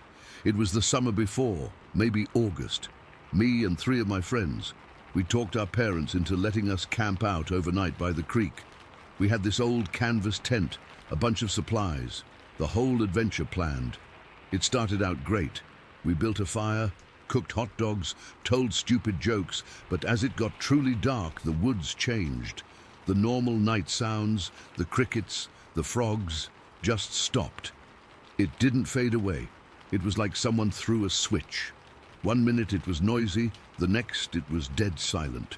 We were creeped out, but we tried to laugh it off. We zipped ourselves into the tent and tried to sleep. I was just drifting off when we heard it. It started as a low sound, like a rumble, but then it rose into this scream. It was deep, guttural, and unbelievably loud. It didn't sound like any animal I'd ever heard. Not a fox, not a bobcat, not an elk. This was different. It was a roar and a scream mixed together, full of this, I don't know, this raw power and this awful, piercing high note at the end that felt like it was drilling into my skull. It was the kind of sound that freezes you solid. I literally couldn't move. I just lay there in my sleeping bag, my eyes wide open in the dark, listening to my friends' sharp, panicked breaths. The sound came again, closer this time. It felt like it was right on the other side of the creek. The silence that followed was even worse. It was a listening silence. One of my friends, his voice was shaking so bad he could barely get the words out, whispered, "What was that?" None of us had an answer. We were all city kids. We knew dogs and cats, and the occasional raccoon. This was something else. Then it screamed a third time, and it was so close the walls of the tent seemed to vibrate. That was it. We all scrambled at once, a tangle of arms and legs and pure panic. We burst out of the tent, not even bothering with shoes, and just ran. There was an old, unused maintenance cabin about 100 yards away. We scrambled onto its slanted, shingled roof, pulling each other up, our bare feet scraping on the rough wood. We huddled there, 4 terrified kids listening. We didn't hear the scream again, but we heard other things. Heavy, crunching footsteps moving through the brush around our campsite. Something big. We heard a low, wet, sniffing sound near the tent we'd just fled. We heard a deep, grunting breath. We stayed on that roof until the sun came up. We didn't sleep. We didn't talk.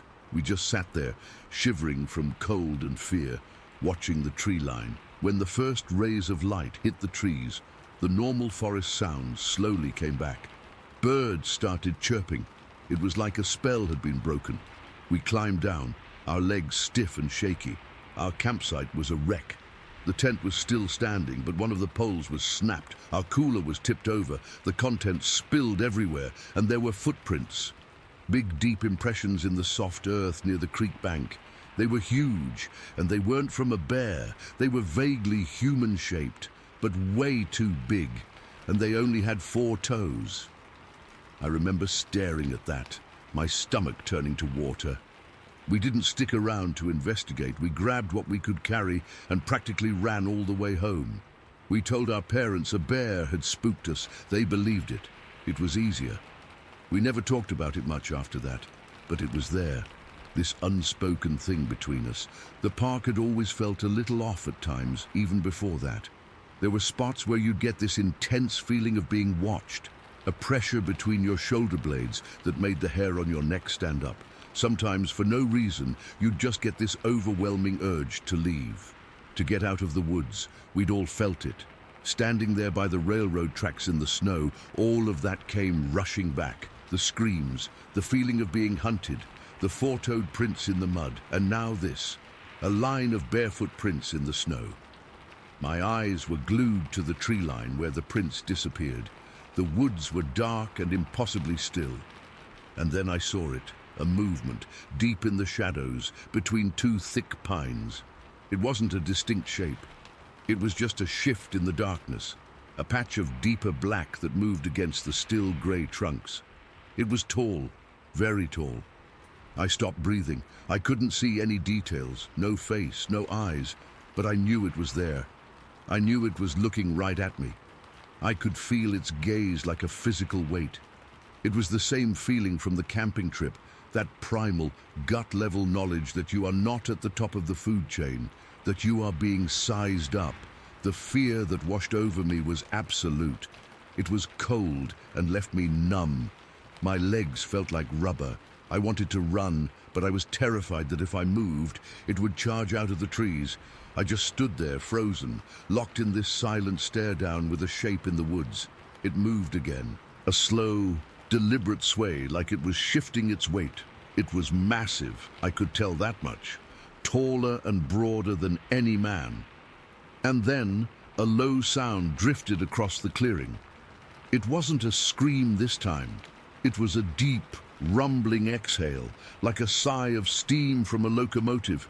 It was a sound of pure, living mass. That broke the spell. I turned and I ran. I didn't look back. I ran along those railroad ties, my boots slipping on the icy wood, my arms pinwheeling for balance. I didn't care. I just ran. The cold air burned my lungs, but I didn't slow down. I crashed through the snow, off the tracks, and onto the park road, my heart pounding a frantic drumbeat against my ribs. I ran all the way home, bursting through the back door, my face red and streaked with frozen tears. I didn't even know I was crying. My mom asked what was wrong. I just told her I was cold and went up to my room. I never told anyone. Not my parents, not my friends from the camping trip. What would I have said? I never went back to that part of the park again. For years, I'd have dreams about those barefoot prints in the snow leading into the dark trees.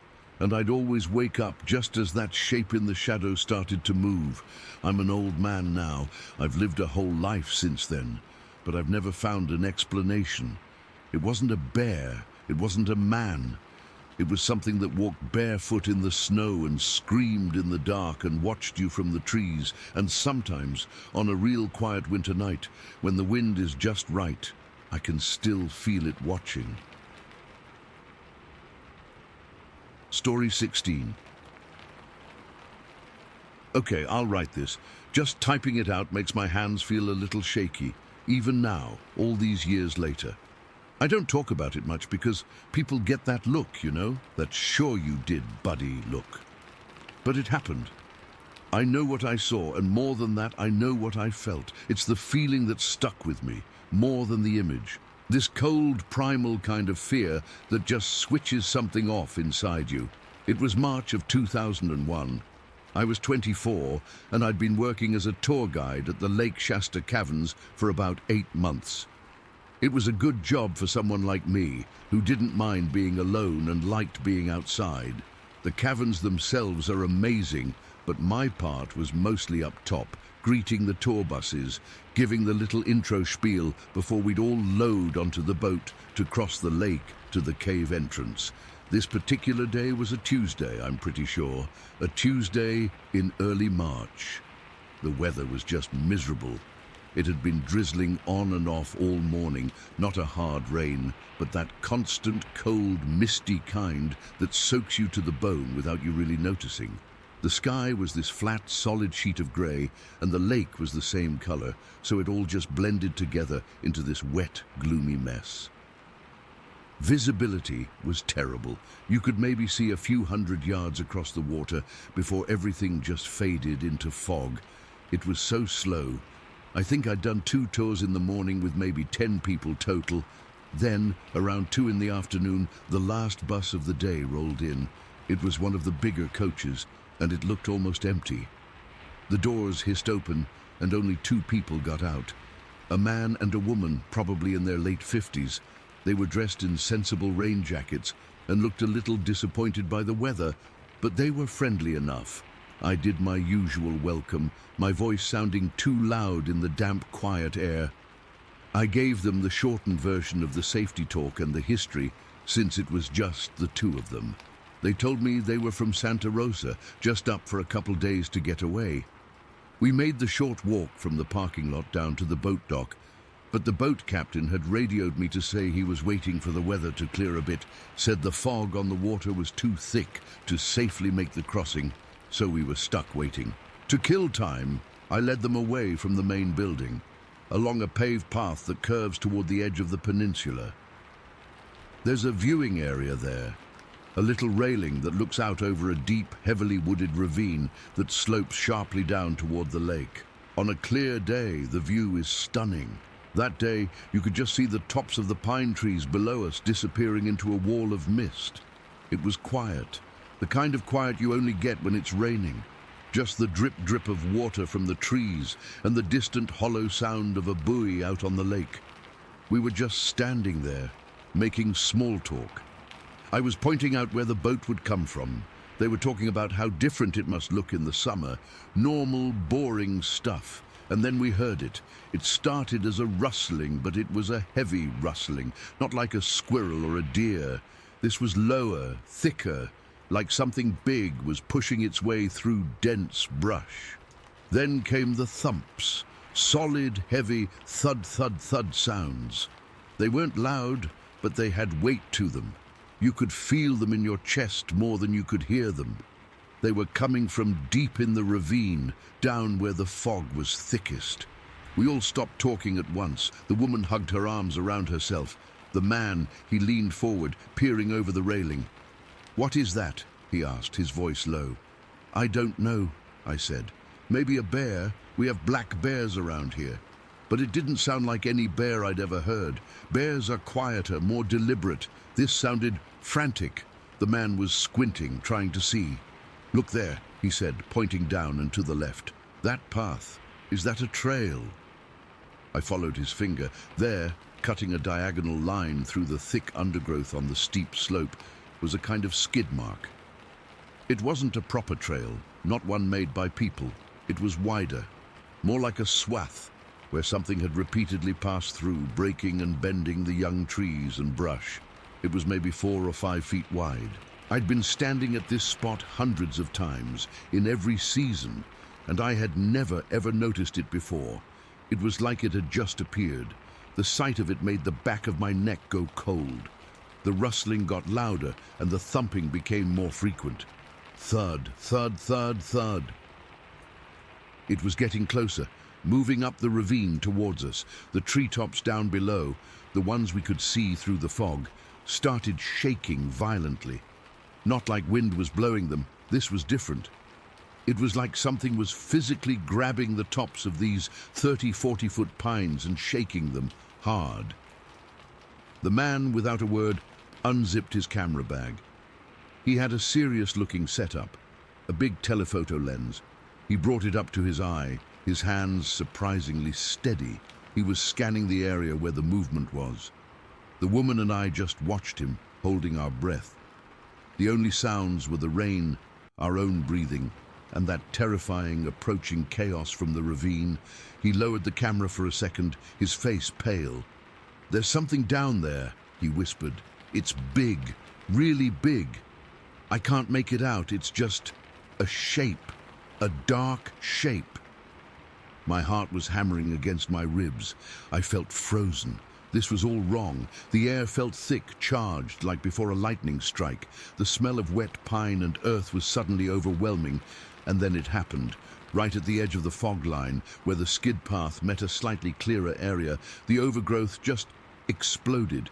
It wasn't a graceful emergence. It was a violent, powerful burst of motion. An enormous creature broke through the tangled brush. It was upright, fully, completely upright on two legs. It had to be at least 8 feet tall, maybe more. It was covered in hair, but it wasn't like a bear's fur. It was shaggy, a dark brownish black, and it was wet and matted from the rain. It was built, thick through the chest and shoulders, with arms that were too long, just swinging wildly as it ran. It didn't look at us. It just ran. It tore across the small clearing in 3-4 massive ground-eating strides. Its legs pumped, and its feet, I'll never forget this, its feet hit the ground with those same heavy, jarring thumps we'd been hearing. It moved with a raw, powerful speed that seemed impossible for something that size. It wasn't loping or clumsy. It was a sprint, a terrified, panicked sprint. And then it was gone. It vanished back into the thick trees on the other side of the clearing, swallowed by the fog in less than 2 seconds. But the sound didn't stop. The footsteps kept going. Thud, thud, thud. They echoed through the ravine, each one a little fainter than the last, moving away from us at an incredible speed, crashing through the forest. We stood there, completely paralyzed, just listening to those receding impacts. It sounded like a wrecking ball was loose in the woods. Then they stopped. The silence that followed was somehow louder and more terrifying than the noise had been. It was absolute. The rustling was gone. The thumping was gone. The rain had even seemed to pause. It was just the three of us, standing there in the cold, wet air, staring at the empty space where it had been. My brain felt like it had short-circuited. I couldn't form a coherent thought.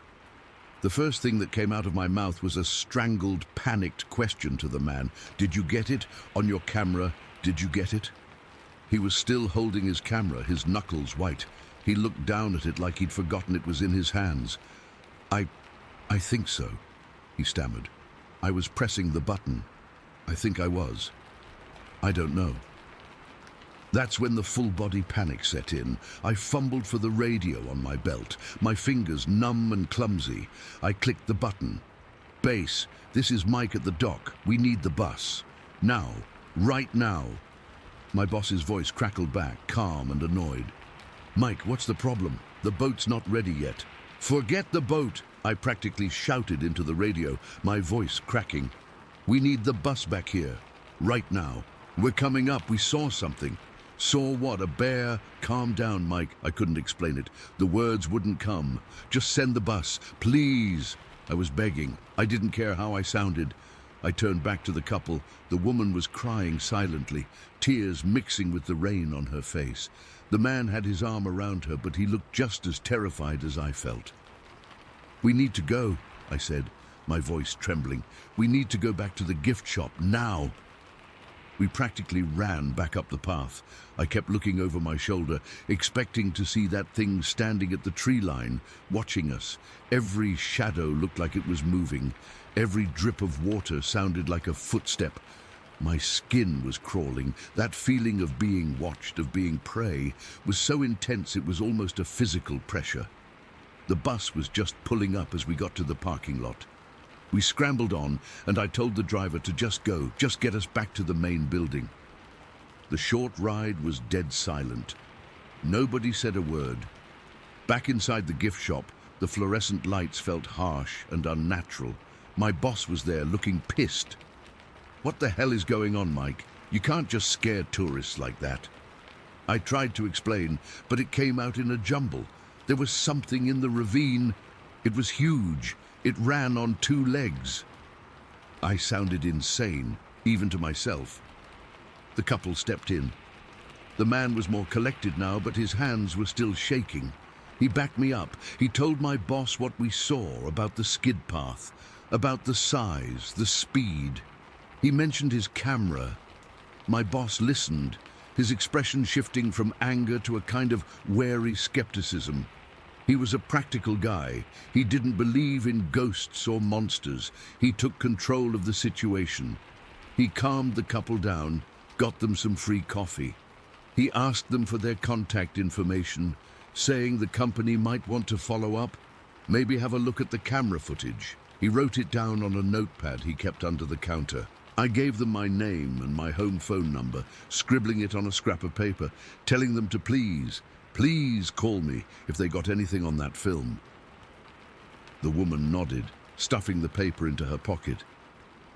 They just wanted to leave. We all did. My boss walked them out to their car. I stood behind the counter, feeling completely hollowed out. The adrenaline was gone, leaving me shaky and nauseous. The normalcy of the gift shop, the racks of postcards, the stuffed toy squirrels, the smell of popcorn, felt like a bizarre, fragile dream. When my boss came back in, he looked at me. "You okay?" I just shook my head. "Look," he said, his voice softer now. It was probably a bear. A big one. The fog does weird things to your eyes, makes things look bigger. "It wasn't a bear," I said, but there was no force behind it. I was too tired. He picked up the notepad with the couple's information. "I'll hold on to this. We'll see if they send anything." He tore off the top sheet and put it in the cash register. He never gave me a copy. I never saw it again. I finished my shift in a daze. The boat never ran that day. I locked up the gift shop, drove home, and didn't sleep that night. Every time I closed my eyes, I saw it bursting out of the trees. I heard those footsteps. I went back to work the next day, but I couldn't do it. The silence of the peninsula felt hostile. Every creak of the building, every noise from the woods made me jump. I kept looking out toward that ravine. That skid path was all I could see. I lasted 3 more days. On the 4th day, I walked in, handed my boss my keys and my name tag, and told him I quit. He didn't seem surprised. He just nodded and said he understood. I never heard from the couple from Santa Rosa. I have no idea if that man's camera caught anything. Maybe the film was blurry. Maybe it was just a dark smudge. Or maybe it was something clear, something undeniable, and they just didn't know what to do with it. Maybe they were too scared. I get that. I'm convinced to this day that the Lake Shasta area, with all its vast, untouched wilderness, its deep ravines and dense forests, is an ideal habitat for something like that. For Bigfoot. I know how that sounds. I don't care. I saw what I saw. And the worst part, the part that still keeps me up sometimes, isn't really the sight of it. It was the sound of those footsteps echoing through the ravine after it was gone, and then the way they just stopped, like it had never been there at all. Story 17. It happened early one spring morning, I'd say around 6 or 7, but I wasn't really checking the clock. I was driving on County Road 00 near Green Bay, Wisconsin, heading south from my cabin. I'd been up there for a couple of days just to unwind. Nothing fancy, just a small place I rent sometimes to get away from the city noise. That morning, I was heading back home because I had to be at work later and I wanted to beat the traffic.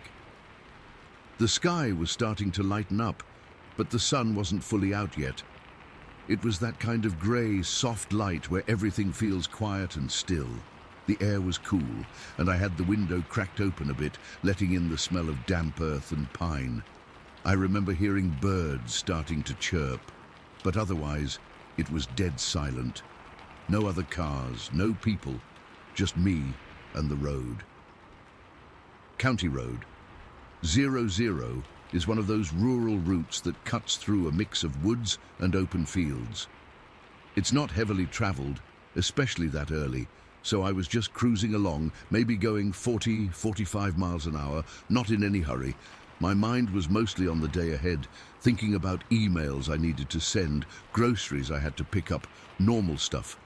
The road has these gentle curves, and the trees line parts of it, but there are stretches where it opens up into fields with scrub brush and the occasional farmhouse in the distance. I'd driven this route plenty of times before, and I never thought twice about it. It always felt safe, familiar. As I came around this one corner, though, something caught my eye off to the right. At first, I thought it was a deer. You see them all the time out there, especially around dawn and dusk. But then I realized it was moving differently. It was crossing the road from east to west, and I only saw it from above the elbows up because of the way the road dipped and the brush on the sides. Its head was pointed, almost like a triangle shape, and its shoulders were really broad, way broader than any person's I've ever seen. The arms were swinging in a neutral way, like how a human walks, but there was something off about it, too smooth, too steady. It had this brown fur, but it wasn't uniform. It was mixed with darker and lighter tones, and as the early sunlight hit it, it seemed to reflect a bit, like it was wet or had a sheen to it. I only saw it for a couple of seconds, but it's burned into my memory. My first thought was, what the hell is that? But it didn't register as dangerous right away, more like curiosity. I've spent enough time outdoors to know the local wildlife, deer, bears, even wolves sometimes. And this didn't match any of them. Bears don't walk upright for long, and when they do, it's clumsy. This thing moved with purpose, like it was just strolling across the road without a care. So without even thinking, I pressed down on the gas pedal to get closer, to see it better. I guess part of me wanted to confirm what I was seeing, or maybe I thought it was some kind of prank or something. But the moment I accelerated, it vanished. Just poof, gone. Not like it ducked behind a tree or anything. 1 second it was there, and the next, it wasn't. I slammed on the brakes and pulled over to the side of the road right where it had crossed. My heart was pounding so hard I could feel it in my throat. I turned off the engine and just sat there for a minute, trying to catch my breath. The silence was deafening now. No birds, no wind, nothing. I rolled down the window all the way and stuck my head out looking east, which was where it had been heading. The terrain there is open with lots of scrub brush and a few scattered trees, and the ground is kind of uneven with little rises and dips. The colors of the brush, browns and greens, blended perfectly with what I'd seen on that thing. If I hadn't known better, I'd have thought it just melted into the background. But that's when the terror really hit me. I got out of the car, my legs feeling wobbly, and walked over to where I'd seen it cross. The road was gravelly, and I could hear my footsteps crunching, which made me even more aware of how alone I was. I looked east again, scanning the area, but there was nothing, no movement, no sound. Then I started thinking about the distance. From where I was when I first saw it to where it must have disappeared, it had to be 100 to 150 yards, and it covered that in seconds, like 2 or 3 seconds tops. I know because I glanced at my speedometer when I accelerated, and I was only going a bit faster, but by the time I stopped, it was gone. No deer could move that fast upright, and bears are slower. Wolves run on all fours. This thing was walking on 2 legs, and it covered ground like it was nothing. I felt a cold chill run down my spine, and the hairs on my arms stood up. My mouth went dry, and I had this urge to get back in the car and drive away as fast as I could. But I was frozen for a moment. I kept staring at the brush, half expecting it to reappear, but nothing happened. The only thing I noticed was a faint, musky smell in the air. Not like an animal, but earthy and heavy, like wet leaves and something else I can't describe. It wasn't there before, and it made me even more uneasy. I started piecing it together in my head. I've lived in Wisconsin my whole life, spent countless hours hiking and camping, and I've never seen anything that moves like that. The gait was human-like, but the speed was impossible. And the way it vanished, it wasn't like it ran away. It was like it just ceased to exist. I thought about Bigfoot stories I'd heard over the years, but I always dismissed them as folklore or hoaxes. But in that moment, standing there on that empty road, with the sun starting to rise and cast long shadows, I felt a chilling certainty that I'd encountered one. It wasn't a guess. It was a gut feeling, deep and undeniable. I got back in the car, my hands shaking so bad I had to grip the steering wheel tight to steady them. I started the engine and drove off, but I kept checking my rearview mirror, half expecting to see it following me. For the rest of the drive, every little noise made me jump. A branch scraping the roof, the wind whistling through the window. I couldn't shake the image of that figure.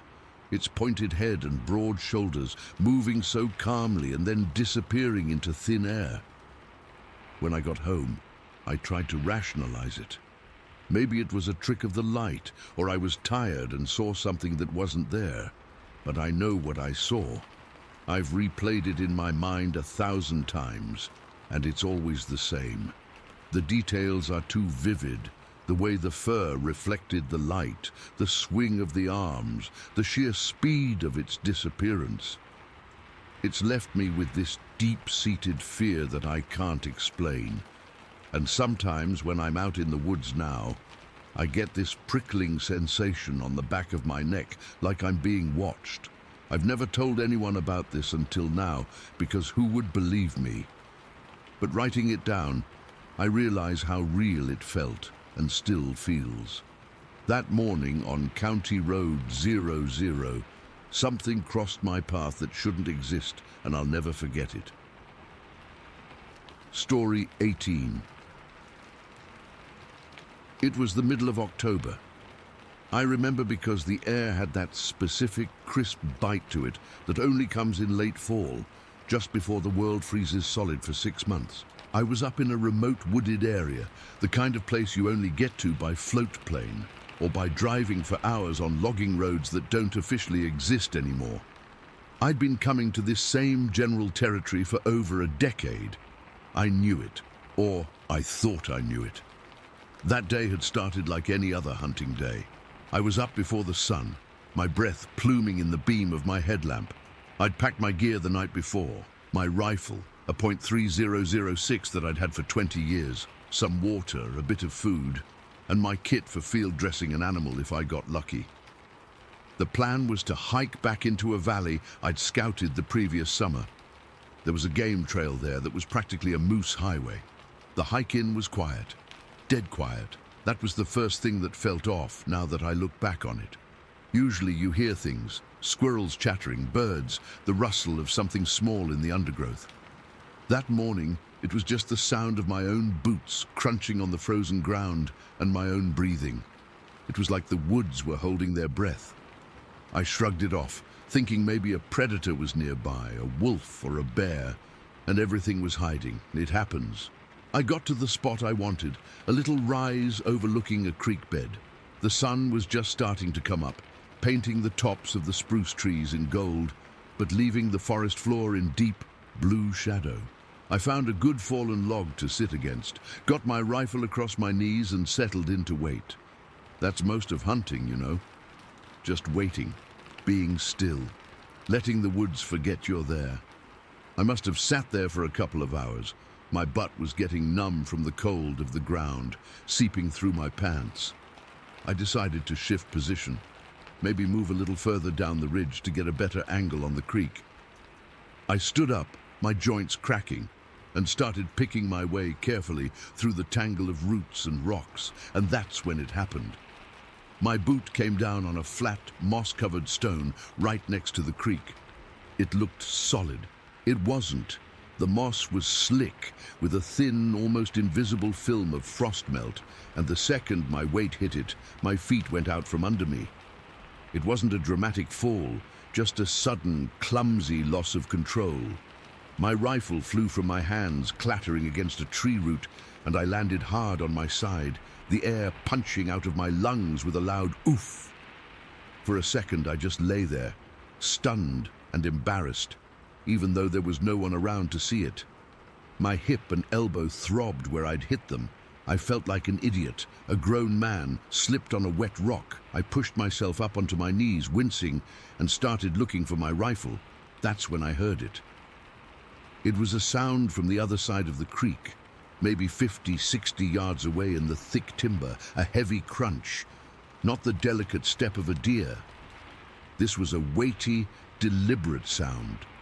My heart, which had been pounding from the fall, just seized up. This was it, a bull moose. They sound like a bulldozer moving through the bush when they want to. I froze, still on my hands and knees, my head cocked, listening. My rifle was a few feet away. I started crawling toward it, moving slow, trying to be silent. My eyes were glued to the trees across the creek. The sound came again. Crunch, snap. It was moving parallel to the creek, coming out of the deeper shadows into a patch of slightly thinner bush. I got my hand on the cold metal of my rifle's barrel and slowly, so slowly, pulled it toward me. I was already running the drill in my head. Safety off, find a rest, wait for a clear shot. This was the moment I'd been waiting for. All the early mornings, the cold, the expense.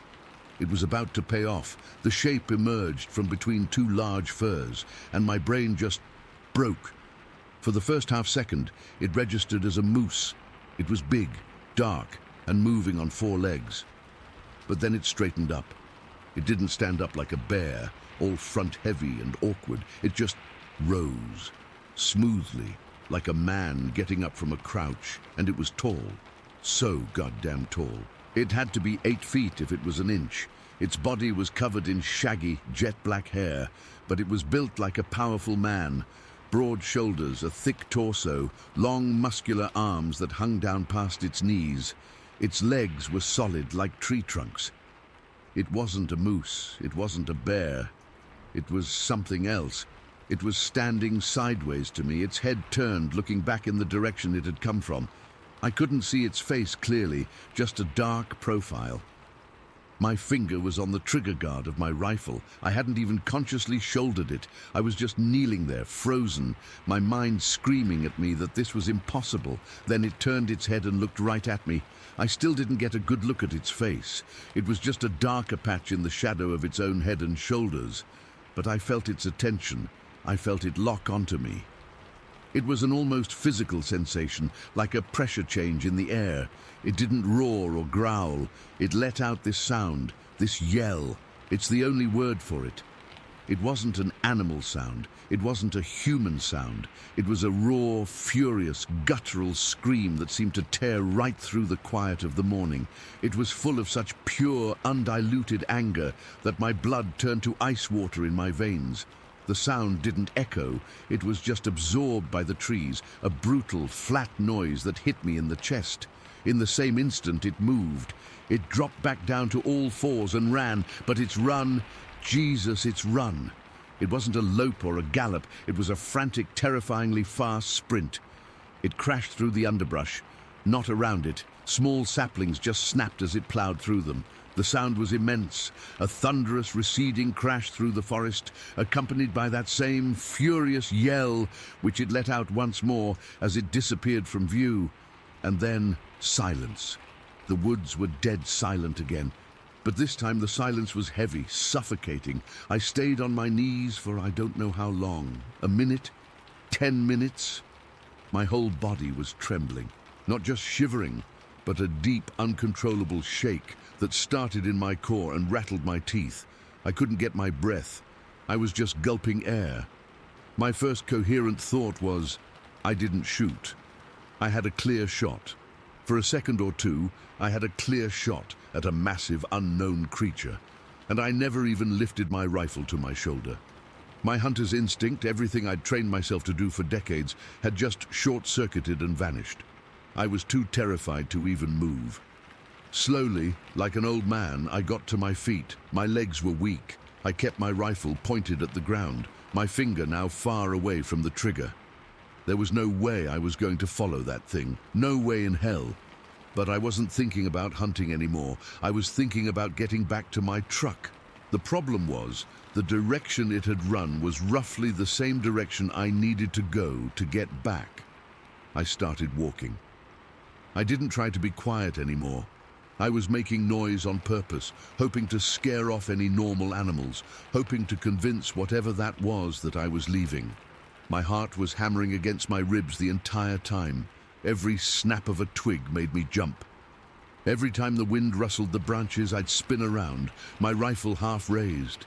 I must have walked for an hour, sticking to the open areas, avoiding the thick brush, my eyes constantly scanning the trees. That's when I saw the shelter. It was off to the side of the path, tucked under the low-hanging boughs of a giant spruce. It wasn't a natural formation. Someone, or something, had made it. It was a lean-to, made of branches lashed together with what looked like strips of bark and vine. It was crude, but it was sturdy. It was big too, big enough for something very large to crawl inside. The hair on my arms stood up. I shouldn't have gone closer. Every sane cell in my body was screaming at me to run. But I was gripped by a morbid, terrifying curiosity. I had to know. I took a few steps closer, my rifle ready now, my thumb on the safety. The ground around the shelter was a mess of pine needles and dirt, and in that dirt there were tracks. I've seen every kind of track you can find in these woods. Moose, bear, wolf, cougar. These were none of them. They were bipedal, like a human footprint, but enormous. They had to be at least 18 inches long. The toes were indistinct, but the ball and the heel were pressed deep into the soil, and the stride, the distance between each print, was huge. It spoke of a creature with legs much longer than a man's, taking massive, powerful steps. I stood there, staring at those tracks, and the full weight of what I'd seen finally crashed down on me. I hadn't just seen a weird animal. I had seen something that lived here, something that built shelters, something that walked on two legs and screamed its anger at the world. I turned and I ran. I didn't care about being quiet anymore. I didn't care about looking tough. I just ran, crashing through the brush, my pack bouncing on my back, my lungs burning. I didn't stop until I saw the dull gleam of my truck's hood through the trees. I threw my gear in the back, scrambled into the driver's seat, and locked the doors. I sat there for a long time, just gripping the steering wheel, watching the tree line. I kept expecting to see those long, powerful arms push the branches aside, to see a massive, black, man-like shape step out and look at me with that same focused attention. It never did. I've never gone back to that area. I sold my rifle the following spring. I haven't been hunting since. People ask me why I quit, and I just say I lost the taste for it. What else can I say? That I saw something in the woods that I can't explain, that I heard a scream that didn't belong to any animal I've ever known, that I found its house. That was 8 years ago. And I still sometimes wake up in the middle of the night hearing that yell, and I'm right back there on my knees, frozen in pure terror, staring into the shadows at something that shouldn't exist. Time to eat. Story 19. It was mid-March 2002. I remember the air was that kind of cold that gets deep into your bones, the wet Pacific Northwest cold that rain jackets just seem to laugh at. Me, Joe, and Adam had this stupid idea to go explore the Oregon Coast Range out near Greenbury, west of Corvallis. We were young, dumb, and bored, you know? The kind of bored that makes driving down dirt roads for hours seem like a legitimately good time. We were in my beat-up old Bronco, the one with the passenger door you had to kick just right to get it to open. We'd turned off the main highway onto this BLM road that wound its way up Buck Mountain. The plan was vague, just see how far we could get, maybe find a cool lookout, The road was a mess, all mud and gravel, with deep ruts that had my steering wheel fighting me the whole time. The trees were thick, mostly tall Douglas firs, their branches creating this dark tunnel that even the grey afternoon light had a hard time piercing. We'd been driving for maybe 45 minutes, the radio long since faded to static, when we came around a bend and saw the problem. A couple of big hemlocks had come down, probably in a winter storm, and they were completely blocking the road. Not just a little, it was a full-on barricade. We sat there for a minute, the engine idling rough, debating what to do. We could turn back, but the road was narrow, and the idea of trying to do a multi-point turn in all that mud was just depressing.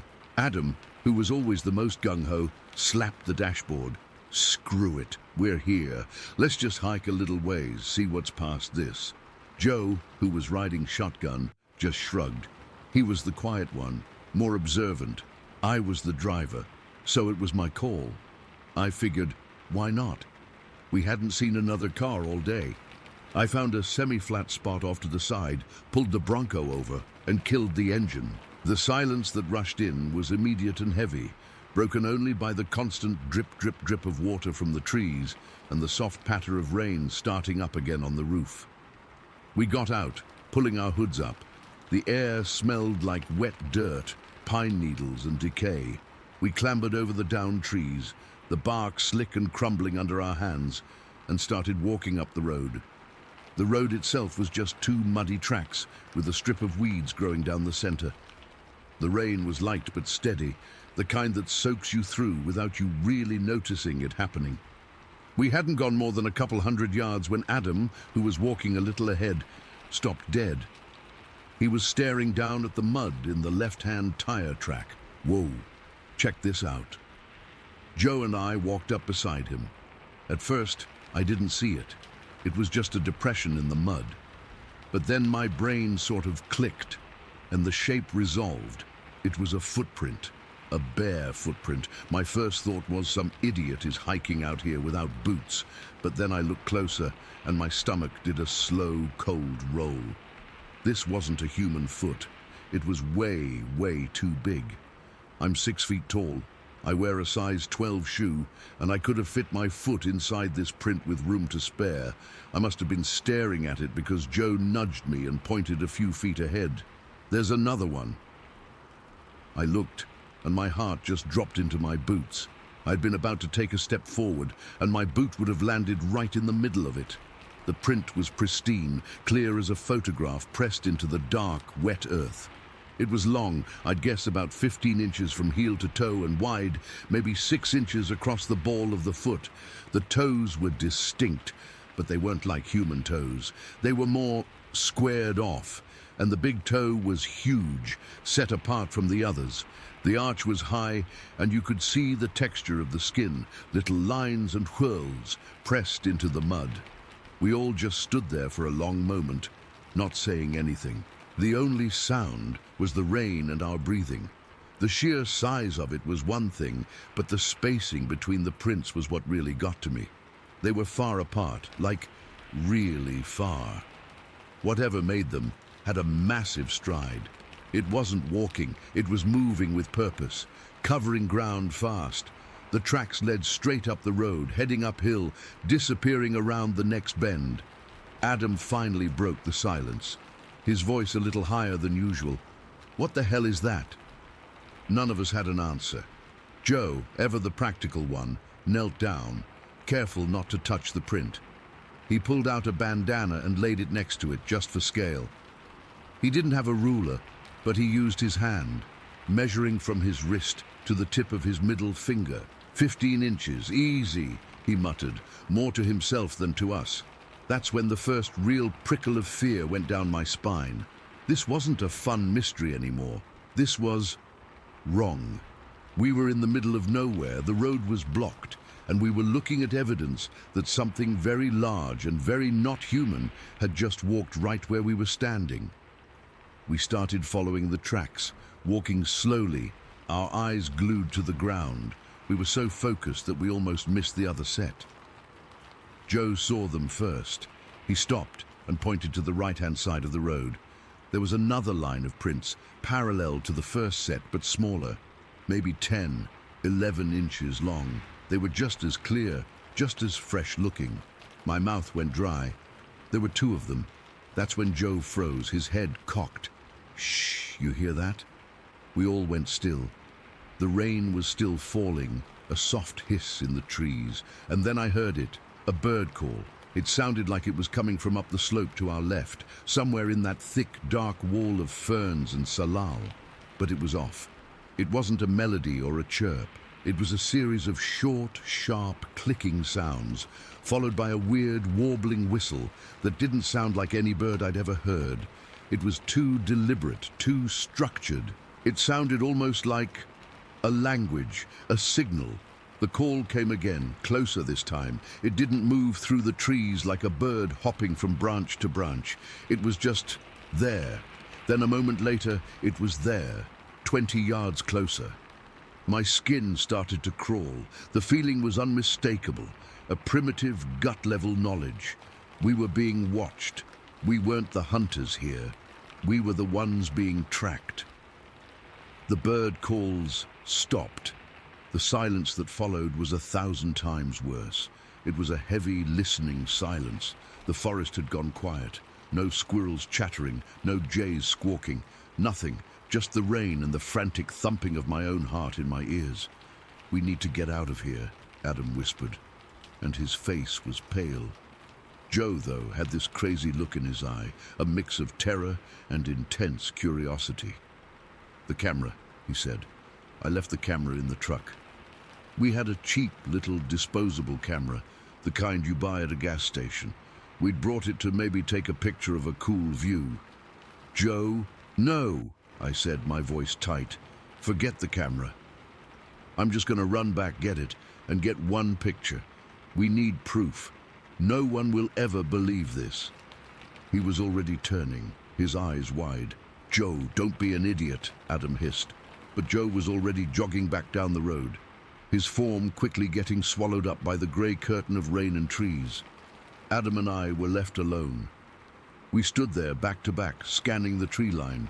Every shadow seemed to move. Every drip of water sounded like a footstep. The feeling of being watched was so intense, it felt like a physical pressure on my skin. I could feel the individual hairs on my arms standing up. My breath was coming in short, shallow gasps, and I had to consciously tell myself to breathe deeper. The cold was really setting in now, seeping through my jeans, making my fingers numb inside my gloves. The minutes stretched out. It felt like an hour. We didn't speak. We just listened. The forest was still dead quiet. It was the most unnerving thing I've ever experienced. A forest isn't supposed to be that silent. It's unnatural. Finally, we heard the sloshing sound of Joe running back. He was breathing hard, his face flushed, holding the little yellow camera. "Okay," he panted. "Okay, let's get the shot." We turned back to the prints, and our hearts sank. In the maybe 7 or 8 minutes Joe had been gone, the steady rain had done its work. The beautiful detailed prints were now just blurred, water-filled depressions. The fine lines, the toe impressions, all of it was washing away, turning back into anonymous mud. The smaller set was almost completely gone. It felt like a door slamming shut. Our proof was literally melting away in front of our eyes. That's when the full weight of the situation crashed down on me. We weren't just looking at some strange tracks. We were following something that had been walking up this road, and based on the spacing, moving fast. We had driven up that road, our engine noisy, our headlights cutting through the trees. It must have heard us coming. It heard our car, it heard us talking, it heard us crashing over those fallen trees. And it had fled. It had taken off up the hill into the dense cover to get away from us.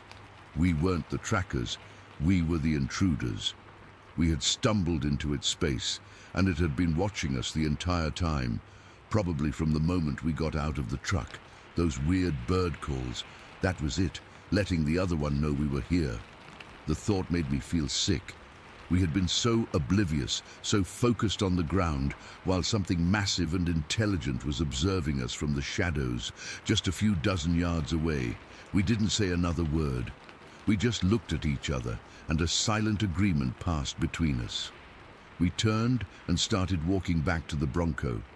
We didn't run. Running felt like it would be inviting pursuit, like it would trigger some deep-seated predator instinct in whatever was out there. We walked fast, our shoulders hunched, constantly looking over our shoulders, our ears straining for any sound that wasn't the rain or our own footsteps. The walk back felt 10 times longer. Every snap of a twig, every rustle of leaves made me jump. I could feel the space between my shoulder blades, just waiting for something to grab me. We got to the Bronco, scrambled over the logs, and practically fell into the cab. I fumbled with the keys, my hands shaking so badly I could barely get them in the ignition. The engine turned over with a roar that sounded obscenely loud in the quiet. I slammed it into reverse, spun the wheel, and backed up until I found a slightly wider spot to turn around. The whole time, none of us spoke. We just stared out the windows into the dark, dripping forest. I stomped on the gas, and the Bronco fishtailed in the mud before grabbing traction and lurching back down the mountain. We drove in silence for a long time, the heater blasting, trying to chase the deep chill out of our bones. It wasn't just the cold from the rain, it was a cold that had gotten inside, right into the marrow. It was only when we were back on the paved county road, heading towards Corvallis, that Adam finally spoke, his voice quiet. "What was that, man?" We stopped at a gas station on the outskirts of town to fill up. There was a Ranger truck parked at the pump next to us. An older guy in a green uniform was washing his windshield. He saw us, 3 soaked, pale, silent guys, and he gave us a nod. "Get caught in the rain up on Buck Mountain?" he asked, his tone friendly. I just nodded, not trusting myself to speak. He chuckled. "Yeah, it comes on quick up there. See anything interesting?" The 3 of us exchanged a look. Joe was the one who answered, his voice cautious. We saw some weird tracks, big ones, bare feet." The ranger stopped wiping his windshield. He didn't look surprised. He leaned against his truck, his expression turning serious, almost weary. "Big ones, huh? 15? 16 inches? My blood ran cold. We hadn't told him the size. He saw the look on our faces and sighed. "Yeah, we get reports. Mostly from the area around Mary's Peak, though. Fewer people, I guess." He paused, looking back towards the mountains we'd just fled. Officially, we call them unidentified wildlife sign. Unofficially, well, the old-timers around here have a name for them. Sasquatch tracks. He said it so casually, like he was talking about a deer crossing sign. Then he looked right at me, and his eyes were flat, knowing. My advice, don't go poking around up there alone, and if you do see something, well, some things are better left alone. Saves everyone a lot of paperwork and headaches. He gave us a tight, meaningless smile, got in his truck and drove away. We just stood there, the gas pump clicking off in my hand. He knew exactly what we'd seen, and his casual, almost bored confirmation, his hint at a cover-up to avoid the hassle, that was somehow more terrifying than the tracks themselves. It meant this was real, it meant this happened, and the people in charge didn't want to deal with it. We never went back, not to that road, not to that part of the Coast Range. To this day, I can't walk into a quiet forest without that feeling coming back. That primal, skin-crawling sensation of being watched by something I can't see. I never saw it. I only saw where it had been minutes before. I heard its call, and I felt its presence, and that was more than enough. I still don't know what it was. I just know what it wasn't, and I know that it was there, and it knew we were there, and the woods have never felt the same since.